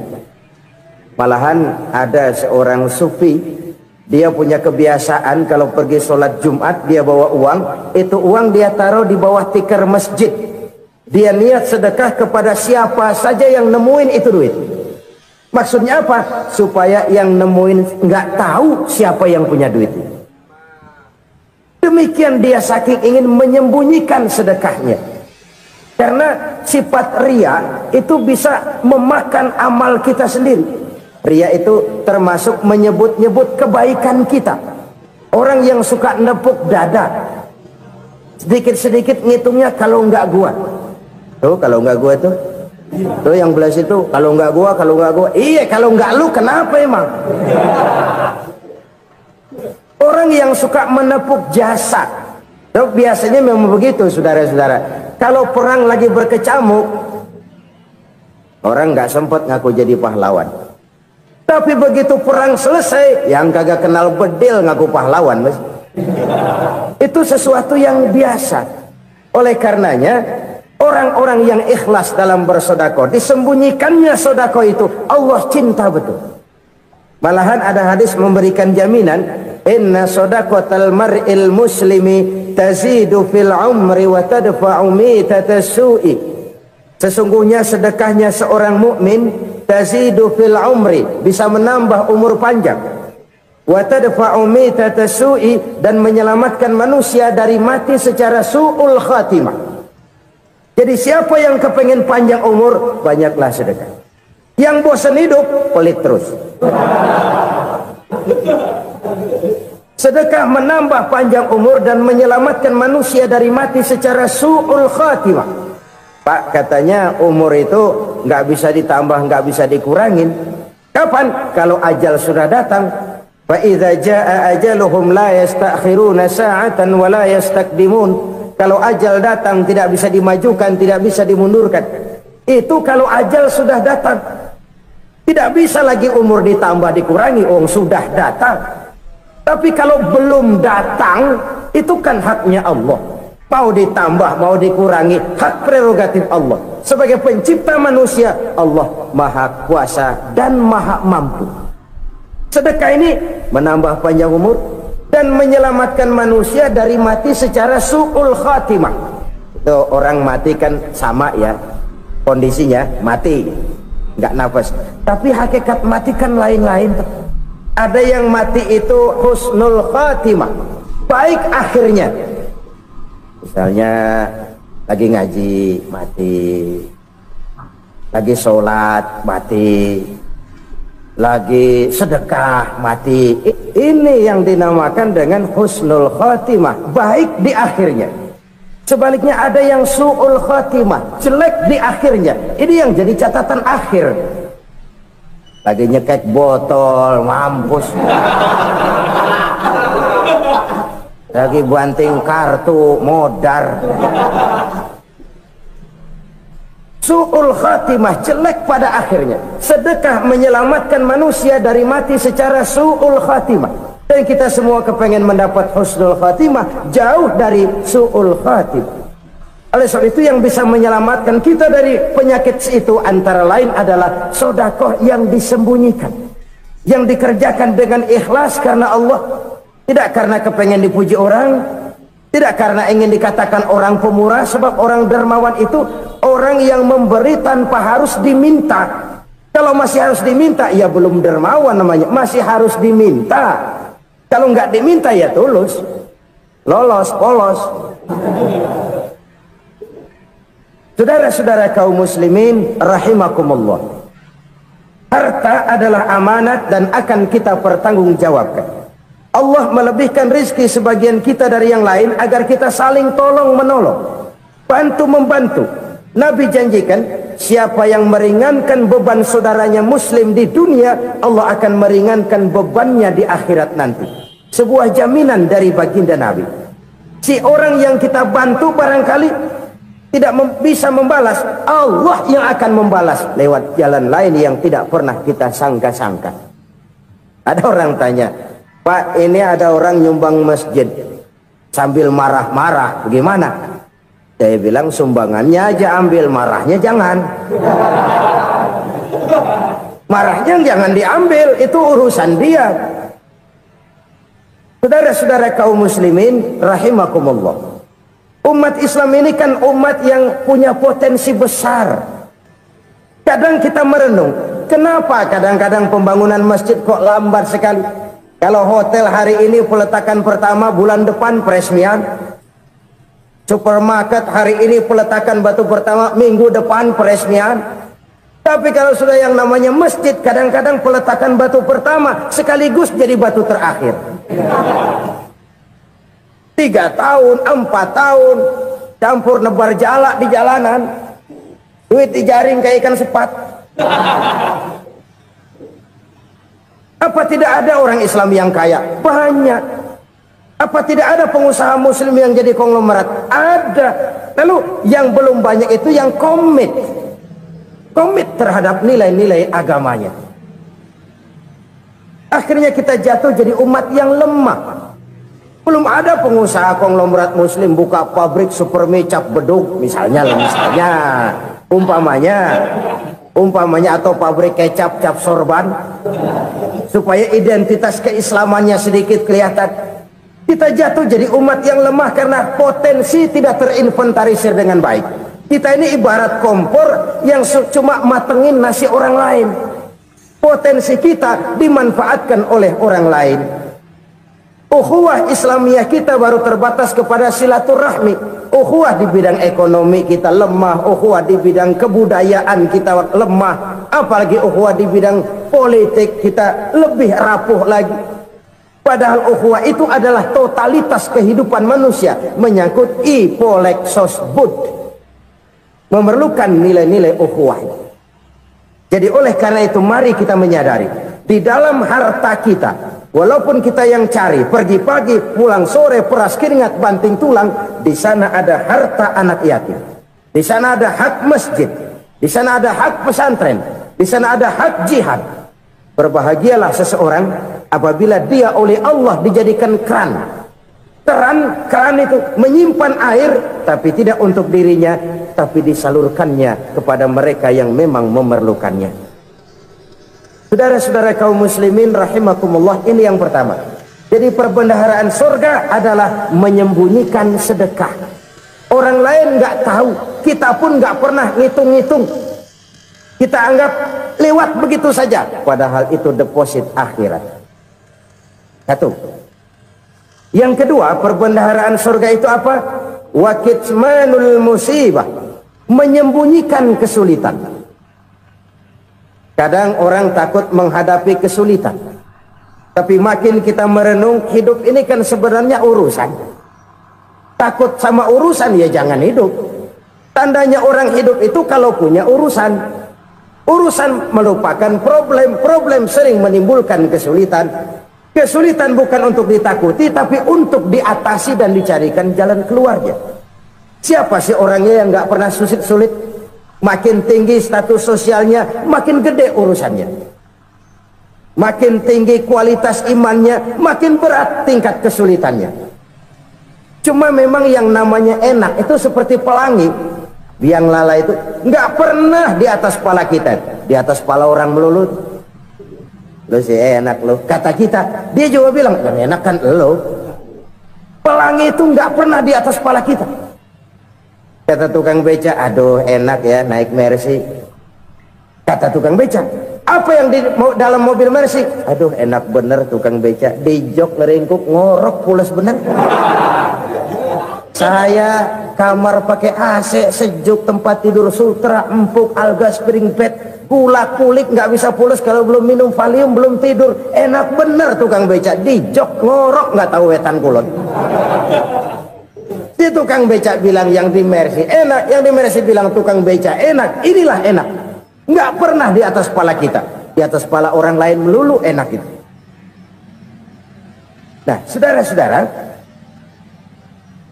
yang merupakan perbendaharaan surga itu orang yang bisa menyembunyikan kesulitan, baik pribadi ataupun rumah tangga. Nih terutama rumah tangga yang jadi soalnya. Kadang-kadang kita ini kalau senang, sebaliknya kalau senang kita diam, kalem aja, cuek.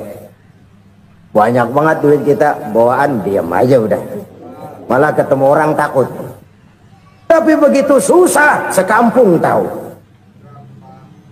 Padahal Nabi mengajarkan perbendaharaan surga itu menyembunyikan musibah, menyembunyikan kesulitan. Kalau enak, cerita sama orang-orang. Kalau nggak enak, rasain sendiri, tekan sendiri, atasin sendiri. Kita kan sebaliknya, tenang kita diam, asal lagi susah, paling tidak kita nyari teman buat cerita kesusahan. Siapa orangnya yang nggak pernah susah? Cuma soalnya bagaimana kita mengatasi kesusahan itu sendiri. Begitu juga misalnya kalau orang sudah berumah tangga, itu orang tuanya harus menjadi tempat dia cerita yang enak-enak saja. Yang nggak enak rasain berdua, selesaikan berdua, atasin berdua. Jangan dibalik. Asal senang diam, giliran susah saja. Maknya laporan. Terbalik, bisa menjaga security informasi.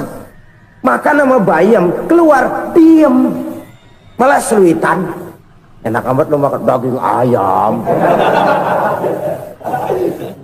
Security informasi. Saudara-saudara kaum muslimin rahimakumullah, ujian yang terberat itu yang pernah diberikan kepada para nabi, para rasul, para aulia, para ulama. Makin tinggi keimanan, makin berat bentuk kesulitan. Ayo saya kemukakan satu contoh saja. Ada seorang nabi yang kaya, nabi kaya, namanya Nabi Ayub. Iblis kalau orang begini kan keki,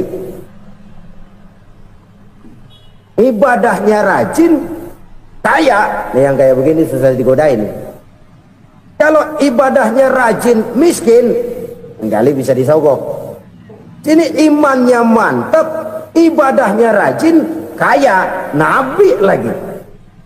Oh, tapi namanya iblis nggak kurang akal. Laporan, Tuhan, kenapa iblis? Ya ini bahasa saya, bahasa Qurannya sih nggak gitu. Itu hambamu yang namanya Ayub, dia rajin ibadah cuma karena dikasih kaya aja. Coba kasih miskin dia, berhenti dia sembahyang. Ah, kamu bisa aja. Saya tahu Ayub itu hambaku yang ikhlas. Saya buktiin Tuhan, silahkan. Dibuktiin lah, iblis turun ke alamin. Yang mula-mula dia lakukan, dia rusak sawah ladang Nabi Ayub. Dia binasakan binatang ternak Nabi Ayub. Sehingga dalam waktu singkat, jatuhlah Nabi Ayub dari orang paling kaya jadi orang paling miskin. Beliau masih ibadah di mihrab dalam masjid. Datang iblis. Saudara Ayub, ya, lagi ngapain? Ibadah. Nyembah Allah, nyembah Allah. Oh, percuma. Kenapa? Tuhan yang ente sembah nih, dia udah bikin miskin ente. Sawah ladang ente hancur lebur, binatang ternak binasa. Sekarang ente jadi orang paling miskin. Ngapain nyembah Tuhan kayak begitu? Tekor. Udah berhenti dah ibadah, berhenti ibadah. Ini iblis sama Tuhan laporannya lain, yang dikerjakan kepada Nabi Ayub juga lain. Benar begitu iblis kata Nabi Ayub? Iya, sawah ladang saya habis buras, binatang ternak saya binasa, binasa. Saya miskin, bangpak. Apa jawab Nabi Ayub? Bukan innalillahi, ya ini hebat. Alhamdulillahillazi a'tani wa akhza minni. Segala puji bagi Allah yang telah memberikan harta kepada saya dan sekarang mengambilnya lagi. Alhamdulillah. Allah yang ngasih, Allah yang ambil. Itu mah urusan Allah. Iblis cuman ibadah jalan terus, sujud lagi Nabi Ayub. Iblis seleher gondok banget. Dasar Nabi nggak mempan dia apa-apain. Miskin malah alhamdulillah. Allah yang ngasih, Allah yang ngambil. Jadi kalau kita tidak komit, kita tidak terikat kepada kaya, miskin, senang, susah, apa yang bisa bikin kita susah? Jadikan kekayaan, kemiskinan, jadikan senang, susah sebagai anak buah yang bisa kita atur. Jangan kekayaan ngatur kita, jangan kemiskinan ngatur kita. Kita yang harus mengatur mereka. Senang, susah, kaya, miskin, bahagia, sengsara, jadikan itu anak buah yang bisa kita atur. Kalau sekarang kita kaya, lain saat boleh jadi kita miskin, semiskin-miskinnya. Allah yang ngasih, Allah yang ngambil. Tenaga mana yang bisa menghalangi? Ibadah jalan terus. Iblis makin gondok. Dasar Nabi loh. Akhirnya apa? Nabi Ayub dikerjain, diberikan penyakit. Demikian fatal penyakitnya. Bayangin, udah miskin sakit. Masya Allah. Miskin sakit. Sakitnya nggak lama, kira-kira 16 tahun. Istrinya 3, 2 mental minta ceraiin. Ngerawatin laki bengek begini. Senang belum tentu, susah udah pasti nih. Cerai aja, cerai dah. Cerai. Tinggal satu Siti Rahmah yang setia menemani beliau.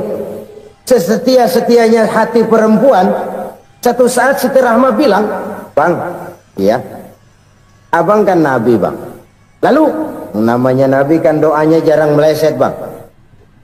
Maksud kamu minta kenapa sih sama Tuhan biar abang sembuh baik dah, Bang?" Siti Rahmah, "Iya, saya sakit berapa tahun sih dah? 16 tahun, Bang. Sebelum ini saya sehat berapa tahun? Ya kira-kira 60 tahun, Bang. Nah, coba ente banding-bandingin, Rahmah.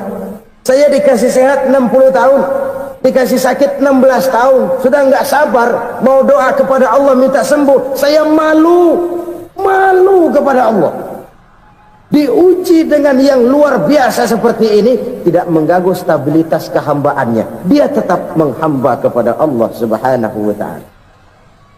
Saudara-saudara kaum muslimin rahimakumullah, kunci menghadapi kesulitan itu apa? Allah jelaskan dalam satu ayat, wa basyiris sabirin alladzina iza asabathum musibah qalu inna lillahi wa inna ilaihi raji'un. Gembirakan orang-orang yang sabar. Siapa mereka itu? Yang apabila mendapat musibah mereka kembali kepada keyakinan dasar, segalanya dari Allah dan segalanya akan kembali kepada Allah. Ini konsepsi dasar dari sikap muslim dalam menghadapi berbagai kesulitan. Segalanya dari Allah, segalanya akan kembali kepada Allah. Kalau ini sudah kondisi dasarnya, maka kita akan lapang menghadapi kenyataan bagaimanapun pahitnya. Apakah itu namanya miskin, apakah itu namanya sakit, bahkan maut sekalipun. Segalanya dari Allah, segalanya akan kembali kepada Allah. Ini sikap hidup, bukan sekedar ucapan. Kita kadang-kadang menjadikannya sebagai ucapan. Mulutnya sehingga berhenti, innalillahi wa inna ilaihi raji'un, tapi nangisnya terus gerung-gerungan. Bukan itu, ini kesadaran moral. Kalau segalanya dari Allah, segalanya kembali kepada Allah, kan sebenarnya cuma nunggu giliran. Hari ini saya nyembayangin dia, entah hari apa saya disembayangin orang. Hari ini saya antar dia ke kubur, entah hari apa orang nganterin saya ke kubur. Hari ini saya tahlilkan dia, entah nanti kapan orang tahlilkan saya. Segalanya dari Allah, segalanya akan kembali juga kepada Allah. Oleh sebab itu saudara-saudara, kesulitan bukan untuk ditakuti, kesulitan justru untuk diatasi, dicarikan jalan keluarnya. Dan tidak ada orang yang tidak pernah mendapat kesulitan, tidak ada. Semakin tinggi status sosial, semakin tinggi kualitas keimanan, semakin besar juga tingkat kesulitan. Hanya saja bagaimana cara kita mengatasinya. Dan Al-Quran menyatakan, innama al-usri yusra.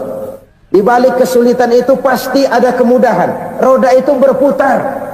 Karena itu Rasulullah sallallahu alaihi wasallam mengingatkan kepada kita, ta'arraf ilallahi firraha ya'rifka fisyiddah. Ingatlah kepada Allah di waktu kamu senang, supaya Allah ingat kepada kamu di waktu kamu susah. Kalau waktu senang kita ingat kepada Allah, kita susah, Allah tidak akan meninggalkan kita. Tapi kalau waktu senang kita jauh dari Allah, sujud tidak sempat, dengan masjid jauh, ketika senang kita lupakan Allah. Nanti begitu kita susah, Allah lupakan kita, dan itu menyakitkan. Oleh karena itu orang-orang tua kita dulu bilang, kalau lagi sehat ingat-ingat lu bakal sakit nanti. Kalau lagi kaya ingat-ingat satu saat kita bakal jatuh miskin. Bahkan kalau lagi muda ingat-ingat kita bakal tua. Dan yang terpenting, kalau lagi hidup ingat-ingat kita bakal mati. Saudara-saudara kaum muslimin rahimakumullah. Jadi yang kedua yang merupakan perbendaharaan surga, menyembunyikan musibah. Saudara-saudara kaum muslimin rahimakumullah. Hal ketiga yang merupakan perbendaharaan surga adalah wasilatur rahmi. Orang yang suka bersilaturahmi. Sebagaimana yang kita maklum bahwa manusia adalah makhluk yang disebut zon politika. Makhluk sosial yang tidak mungkin hidup sendiri-sendiri. Betapa dan siapapun kita memerlukan orang lain. Bodoh betul manusia kalau tinggal di tengah masyarakat tapi tidak mau bermasyarakat. Merasa hebat sendiri, pinter sendiri, gagah sendiri, kaya sendiri. Mungkin kalau mati juga ngubur sendiri. Jangankan kita di sini, di sorga saja Nabi Adam waktu sendirian bengong melulu, mondar mandir. Allah tegur dam sepi dam.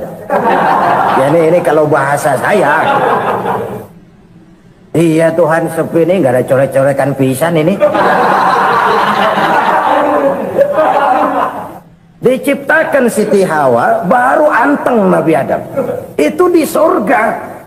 Cobalah. Umpamanya saudara tinggal di Jakarta nih. Kayak bener. Apaan aja di Jakarta punya saudara dah. Jembatan Semanggi ambil. Monas, Buntel bawa pulang. Hotel-hotel ambil semua. Cuman tinggal di Jakarta sendirian. Apa enaknya? Betapa dan siapapun kita perlu orang lain. Tidak ada seorang pun yang bisa memenuhi kebutuhan hidupnya secara sendiri-sendiri. Nah, Islam telah menyelamatkan manusia dari ras diskriminasi, mengikat manusia dengan persaudaraan yang berlandaskan kepada akidah. Karena itu dianjurkan bersilaturahmi. Bahkan Nabi menyatakan, man arada ayyubsata lahu fi rizqihi wa yunsa'a fi atharihi falyasil rahimah. Siapa yang kepengen diluaskan rezekinya dan dipanjangkan usianya, banyaklah ia bersilaturahmi. Siapa yang kepengen dimudahkan rezekinya, hendaknya ia banyak bersilaturahmi. Kalau banyak teman, kesulitan kan paling tidak ada tempat cerita. Udah susah sendirian, kita pikirin diri, nggak ada tempat tukar pikiran. Cepet banget sama bengek. Dilawan sendiri. Nah, secara makro kita bisa berkata, tidak mungkin ada kemenangan kalau tidak ada kekuatan. Tidak ada kekuatan kalau tidak ada kesatuan dan persatuan. Tidak mungkin ada kesatuan dan persatuan tanpa semangat silaturahmi. Kalau umat Islam mau menang, dia harus kuat. Kalau umat Islam mau kuat, dia harus bersatu. Kalau umat Islam mau bersatu, dia harus membudayakan silaturahmi ini. Bahkan sampai-sampai kata Nabi, kalau bisa cari nilai tambah. Apa? Silman koto'at. Bersilaturahmilah kau kepada orang yang marah denganmu. Masya Allah, indahnya ajaran agama kita. Orang yang marah pun kepada kita, kata Nabi, kalau bisa bersilaturahmilah kepadanya, kepada orang yang marah itu. Di situ nilai tambah. Cuman jujur nih hadis, ngucapinnya gampang, ngamalinnya yang berat banget. Orang marah sama kita disuruh silaturahmi, ada apa malu? Lu marah, ada gua marahan lagi. Tunggu pikirin. Saudara-saudara kaum muslimin rahimakumullah. Tapi ini yang diajarkan, bahkan ini yang dicontohkan oleh baginda Rasul. Bagaimana begitu mudah, misalnya satu saat Abu Jahal ini ngatur strategi bagaimana bikin Muhammad celaka. Dia gali lubang di depan tempat tidurnya. Dia tutupin daun korma. Terus dia panggil seseorang, ke sini. Kasih tahu Muhammad, pamannya sakit keras, minta ditengokin. Berangkat orang ini ke sana. Muhammad, labbaik. Pamanmu sakit keras, dia minta ditengokin. Baik, saya akan datang menjenguk beliau. Berangkatlah Nabi ke rumah Abu Jahal tanpa prasangka apapun. Abu Jahal udah pasang setil, selimut 3 rangkap setengah dipakai, persis kayak orang meriang.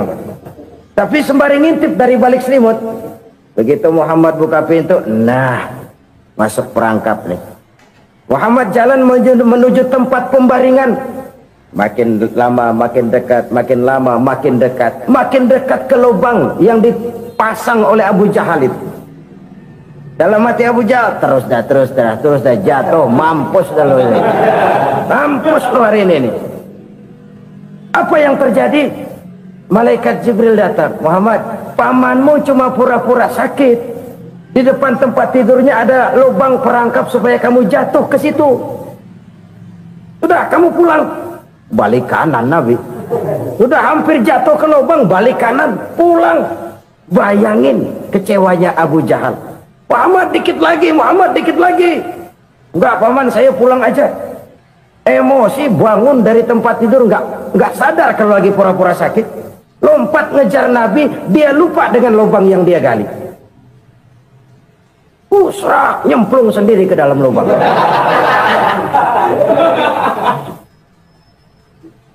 Nabi terus berlalu. Ini terjadi keanehan. Jatuh ke lubang yang dia gali itu sebenarnya nggak terlalu dalam ya, antara 3-4 meteran lah. Tolong, saya jatuh ke lubang ini. Datanglah pelayan-pelayannya itu.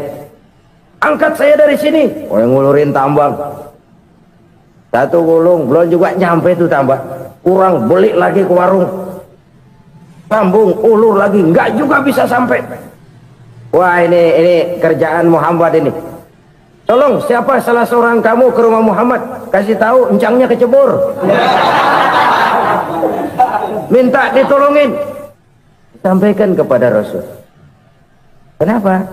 Pamanmu jatuh ke lubang, Muhammad minta tolong diangkatin. Tambang udah nyambung-nyambung nggak nyampe juga. Ya, nanti saya datang, saya tolong. Coba. Nyata-nyata orang berniat jahat mau mencelakakan dia. Datang dia menolong. Ini yang disebut air tuba dibalas air susu ya ini. Bukan sebaliknya. Air tuba dibalas air susu. Paman, kecebur ya? Iya Muhammad, tolongin. Pegang tangan saya. Nabi ulurkan tangannya, nyampe, dipegang oleh Abu Jahal, diangkat ke atas, sampai atas. Apa kata Abu Jahal? Sihirmu memang hebat Muhammad. Udah ditolongin dikata sihir. Yang enak kita kemplang kan itu orang begitu. Urusan apa? Tapi inilah akhlak. Kalau bisa kamu bersilaturahmilah dengan orang yang marah kepadamu sekalipun. Orang marah kita tetap baik. So, kalau kita berbuat baik sama orang yang memang baik, rasanya sih biasa-biasa aja. Orang baik kita baik lagi, ya draw aja, belum ada nilai tambah di situ. Baru ada nilai tambah kalau kita bisa berbuat baik kepada orang yang nyakitin kita. Itu namanya kita setingkat di atas dia.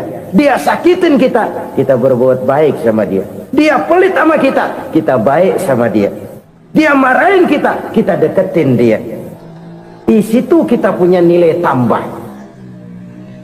Jadi siapa yang ingin diluaskan rezekinya, kata Nabi, dan dipanjangkan umurnya, hendaklah ia banyak-banyak bersilaturahmi. Sederhana sebenarnya silaturahmi, tapi silaturahmi membangkitkan semangat kesatuan dan persatuan. Kesatuan dan persatuan melahirkan kekuatan. Dalam matematika 1 ditambah 1 pasti 2. Tapi di tengah masyarakat, 1 orang takut ditambah 1 orang takut, hasilnya jadi 2 orang setengah berani. Kenapa setengah berani? Karena udah berdua. Tadi pan takut sendirian. Kalau dia kumpul turu-turu takut lah jadi berani. Kita yang lemah, kita yang tidak berdaya, kita yang miskin, kalau mau kompak bersatu, apa yang nggak bisa kita kerjain? Apalagi tinggal di kota besar, pilihan cuma 2. Bertahan atau minggir. Bertahan atau minggir. Untuk bisa bertahan harus mampu bersaing. Untuk mampu bersaing harus punya keahlian. Keahlian harus ditunjang dengan pendidikan, ditambah oleh kekompakan sebagai umat. Udah miskin mencar mulu, orang injek kita. Orang nggak pandang urusan apa yang malu. Oleh karena itu silaturahmi pada hakikatnya merupakan roh dari ukhuwah yang diajarkan oleh agama kita. Bagaimana Islam menyelamatkan masyarakat manusia dari ras diskriminasi, mengikat manusia, dan tidak ada persaudaraan yang lebih indah selain persaudaraan yang diikat dengan nilai-nilai akidah.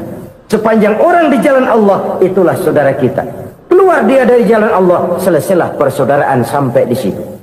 Karena itu, kalau ingin menyimpan sesuatu di surga, banyaklah bersilaturahmi. Datang ke rumah ini, datang ke rumah itu, dan lain sebagainya. Itu simpanan kita di akhirat nanti. Ini yang ketiga. Saudara-saudara, yang keempat, perbendaharaan surga itu apa?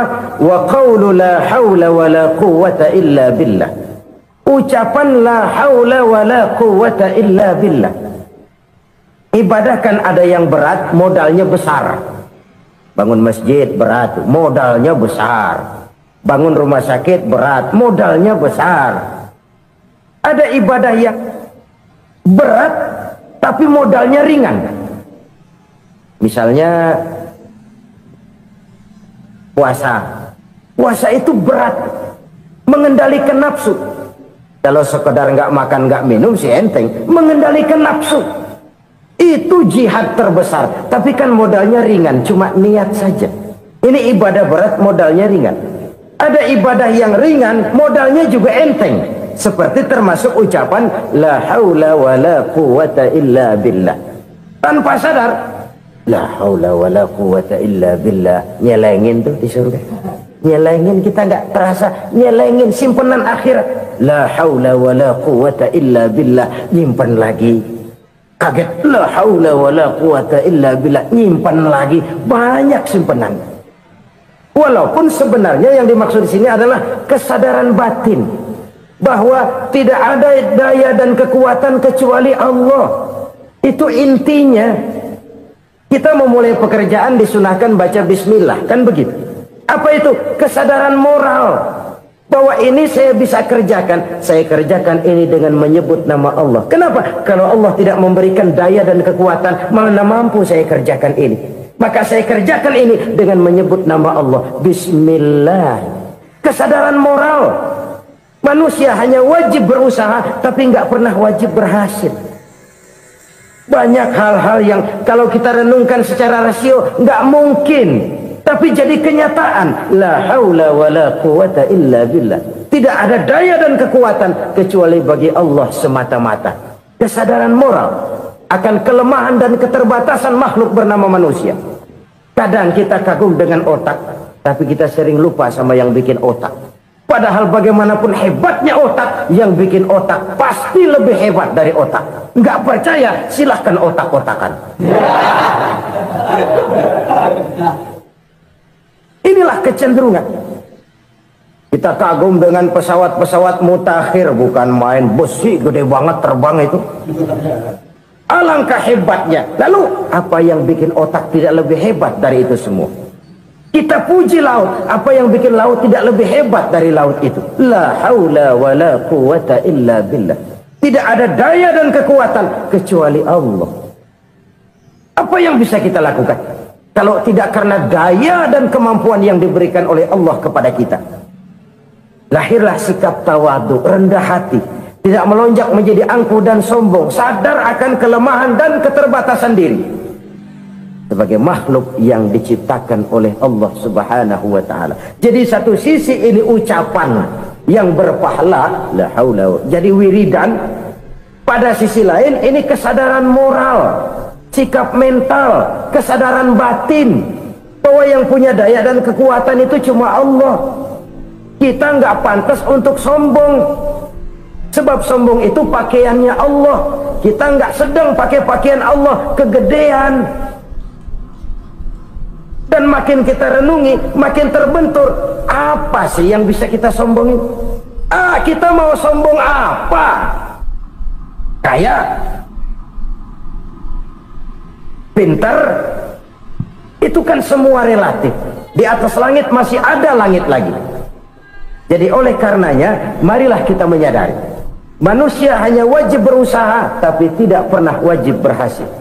Yang berusaha saja tidak wajib berhasil, apalagi yang tidak berusaha. Islam bukan agama orang pemalas yang selesai sholat lalu endelohom, enggelenggem ayem-ayem. Tapi Islam bukan agama orang sombong yang setelah berusaha lalu tidak memerlukan Allah. Kita bisa saja bikin proyeksi, tahun sekian kita bakal panen besar menurut perhitungan otak. Tapi ada kejadian lain. Apa? Tikus ngambek. Habis itu dimakanin tikus, panen gagal. Proyeksi rasional gagal oleh tikus-tikus yang ngambek itu. Bisa saja terjadi. Tahun depan kita panen besar, urung. Kenapa? Musim panas panjang. Dan sekarang ini koran-koran bikin berita musim mengalami penyelewengan. Bukan cuma manusia yang nyeleweng sekarang. Musim pakai nyeleweng. Mestinya kan musim hujan udah selesai, masih hujan-hujan juga. Musim. Nah sekarang kita boleh bikin proyeksi, kita bakal panen besar. Tahu-tahu musim panas panjang. Sawah retak, air kering, cari teknokrat yang paling botak, suruh pendekin tuh musim panas. La haula wa la quwata illa billah. Inilah kesadaran moral. Saudara, saya teringat satu saat ada seorang konglomerat. Umurnya ya kira-kira 70-an. Satu saat dia ditanya oleh wartawan, "Pak, umur Bapak berapa sih?"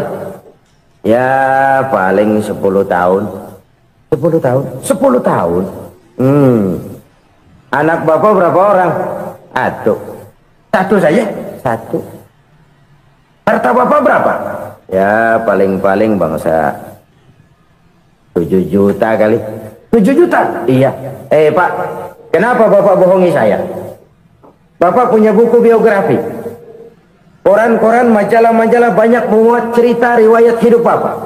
Saya tahu umur Bapak 70. Kenapa bilang cuma 7 tahun? Saya tahu anak Bapak 8. Kenapa cuma bilang 1? Saya tahu harta Bapak miliaran, mungkin triliunan. Pabrik di mana-mana, bank di mana-mana. Kenapa bilang uang Bapak cuma 7 juta? Nah, kata si konglomerat tadi, "Kamu benar, Nak, kamu benar. Umur saya kalau jumlahnya memang 70, Nak. Cuman ingat-ingat saya, baru 7 tahun terakhir ini saya sujud. Baru 7 tahun terakhir ini saya berusaha dekat dengan Allah. Saya laksanakan perintahnya, saya jauhi larangannya. 7 tahun inilah rasanya yang ada nilainya di hadapan Allah. Yang 63 tahun matong, kelabu, kelem umur gue. Habis untuk maksiat, untuk munkarat. Maka ketika ditanya tadi, umur saya 7 tahun itu. Oh begitu Pak. Oh iya. Lalu anak Pak, anak Bapak kan 8. Kenapa bilang cuma 1? Nah, kalau jumlah hitungannya memang anak saya 8. Tapi dari 8 orang ini rasanya cuma 1 nih yang bakal jadi buah hati, belahan jantung, pelanjut cerita, penerus sejarah, bakal jadi anak soleh yang akan mendoakan saya. Cuma 1 rasanya anak saya ini yang bakal jadi buah hati saya, besar-besaran saya, yang akan mendoakan di kubur saya, yang akan mendoakan di akhirat saya. Yang 7 orang mana? Masya Allah, yang atu tenggeng, yang atu nyekek botol mulu, yang atu nggak karu-karuan. Makanya saya bilang 1 anak saya yang akan bisa mendoakan saya. Oh begitu Pak. Iya. Nah, harta Pak, harta Bapak kan triliunan. Pabrik Bapak di mana-mana. Uang Bapak hampir di tiap bank-bank besar. Kenapa bilang cuma 7 juta? Betul kau Nak. Harta saya kalau jumlahnya memang miliaran, triliunan mungkin. Tapi yang saya ingat baru 7 juta tuh yang saya belanjakan di jalan Allah. Saya nyumbang masjid, saya santuni yatim piatu, saya bantu pembangunan pesantren, saya bantu pembangunan rumah sakit Islam. Itu yang akan saya bawa pulang ke akhirat, yang 7 juta itu. Yang triliunan itu nanti akan diperebutkan oleh anak-anak saya sebagai waris saya. Jadi harta saya 7 juta itu yang bakal nemenin saya di akhirat, yang akan saya bawa pulang jadi teman saya. Saudara-saudara kaum muslimin, jangan-jangan orang tua itu adalah kita-kita ini. Jangan-jangan kita-kita ini adalah orang tua itu. Jangan-jangan itu potret dari diri kita masing-masing. Dari sekian umur yang diberikan Allah, berapa tahun yang ada nilainya di hadapan Allah? Dari sekian anak-anak yang merupakan amanah, berapa yang akan mendoakan kita sebagai orang tuanya menjadi anak soleh? Dari sekian banyak harta yang diberikan Allah, berapa yang akan kita bawa pulang menghadapnya nanti, yang kita belanjakan di jalan Allah? Ini sebuah potret kehidupan. Karena itu kita kembali kepada la haula wa la quwata illa billah. Kita wajib berusaha, kita wajib berikhtiar. Selebihnya segala daya dan kekuatan hanya milik Allah saja semata-mata. Satu kesadaran batin dari setiap pribadi muslim.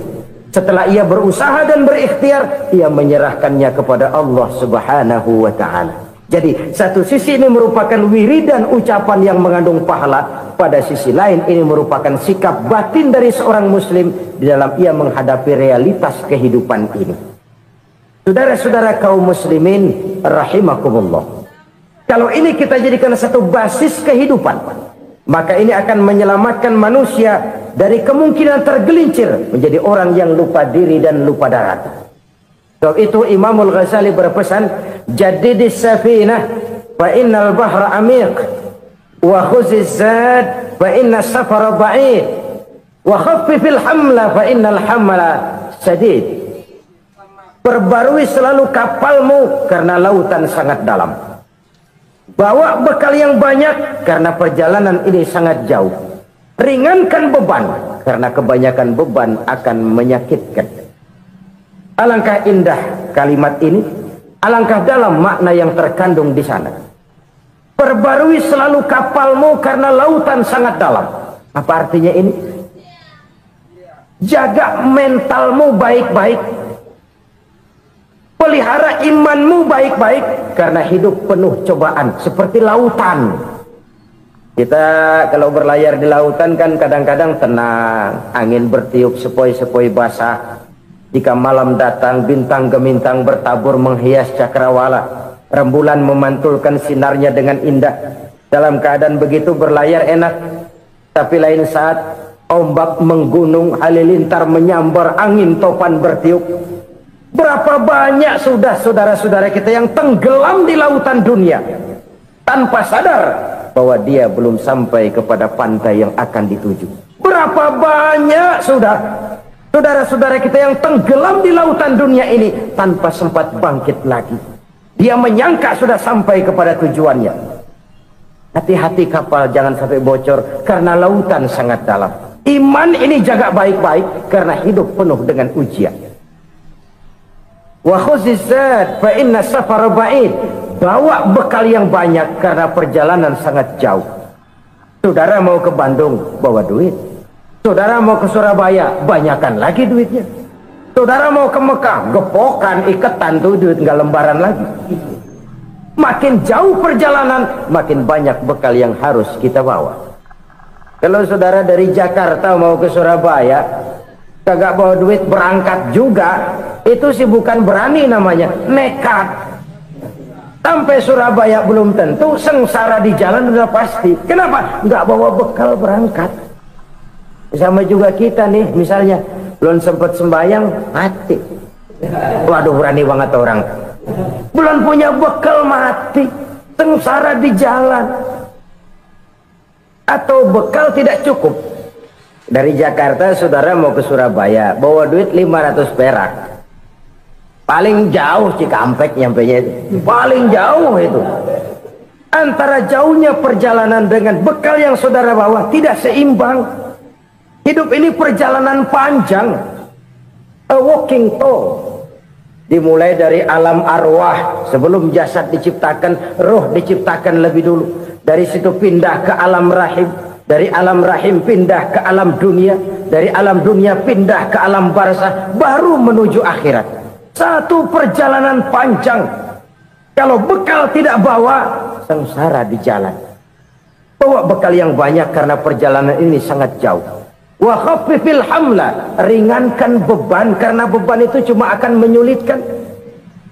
Kalau bekal itu sih keperluan, tapi beban nggak kita perluin, cuma ngeberat-beratin.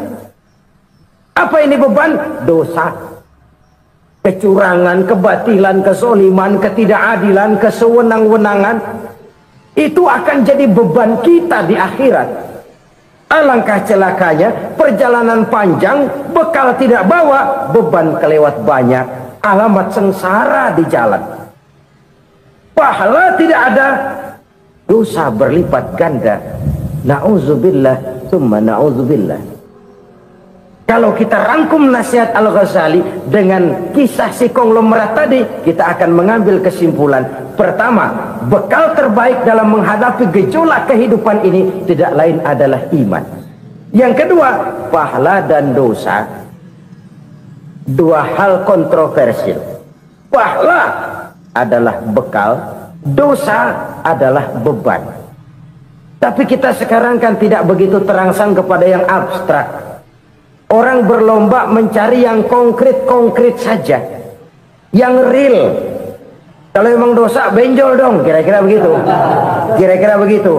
Persis orang Yahudi dulu. Orang Yahudi itu kan pernah minta kepada Nabi Musa, ya Musa lan nu'mina laka hatta narallaha jahrah. Musa, kami nggak bakal mau beriman kepada Allah kalau belum kami lihat Allah ada nongkrong di depan kami. Kalau memang Tuhan ada, taruh dong di depan kami. Mau yang konkret-konkret saja. Kalau memang dosa, benjol dong. Kalau memang pahala, berasa dong. Orang terangsang kepada yang real, yang konkret-konkret saja. Karena itu, untuk mengejar dosa orang mau bayar. Tapi untuk mengejar pahala, walaupun tidak bayar, orang segan. Ini yang dikatakan oleh Nabi, kamu mengharapkan ke surga, tapi kamu berat melaksanakan sesuatu yang bisa membawa kamu ke surga. Kamu ingin jauh dari neraka, tapi tiap saat kamu lakukan perbuatan-perbuatan yang justru menjerumuskan kamu ke neraka.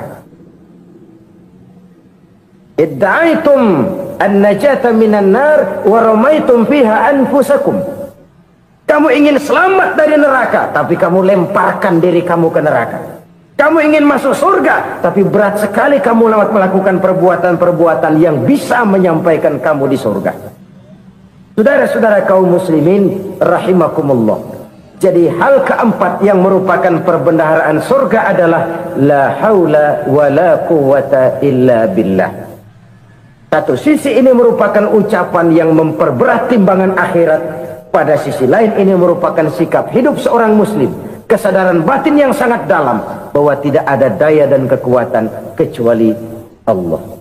Dan itu kita simbolkan pada saat memulai pekerjaan dengan Bismillah, dengan menyebut nama Allah. Satu kesadaran moral, saya hanya bisa melakukan ini karena diberikan daya dan kekuatan oleh Allah. Lahirlah sikap tawadu, rendah hati, tidak melonjak menjadi angkuh dan sombong. Saudara-saudara, sampai sini dulu jumpa kita kali ini. Semoga 4 perbendaharaan surga ini dapat kita lakukan, yang kelak akan merupakan bekal kita di kemudian hari nanti. Amin ya rabbal alamin. Terima kasih atas segala perhatian, mohon maaf atas segala kekurangan. Usikum wa iyaya bitaqwallah. Wassalamualaikum warahmatullahi wabarakatuh. Waalaikumsalam warahmatullahi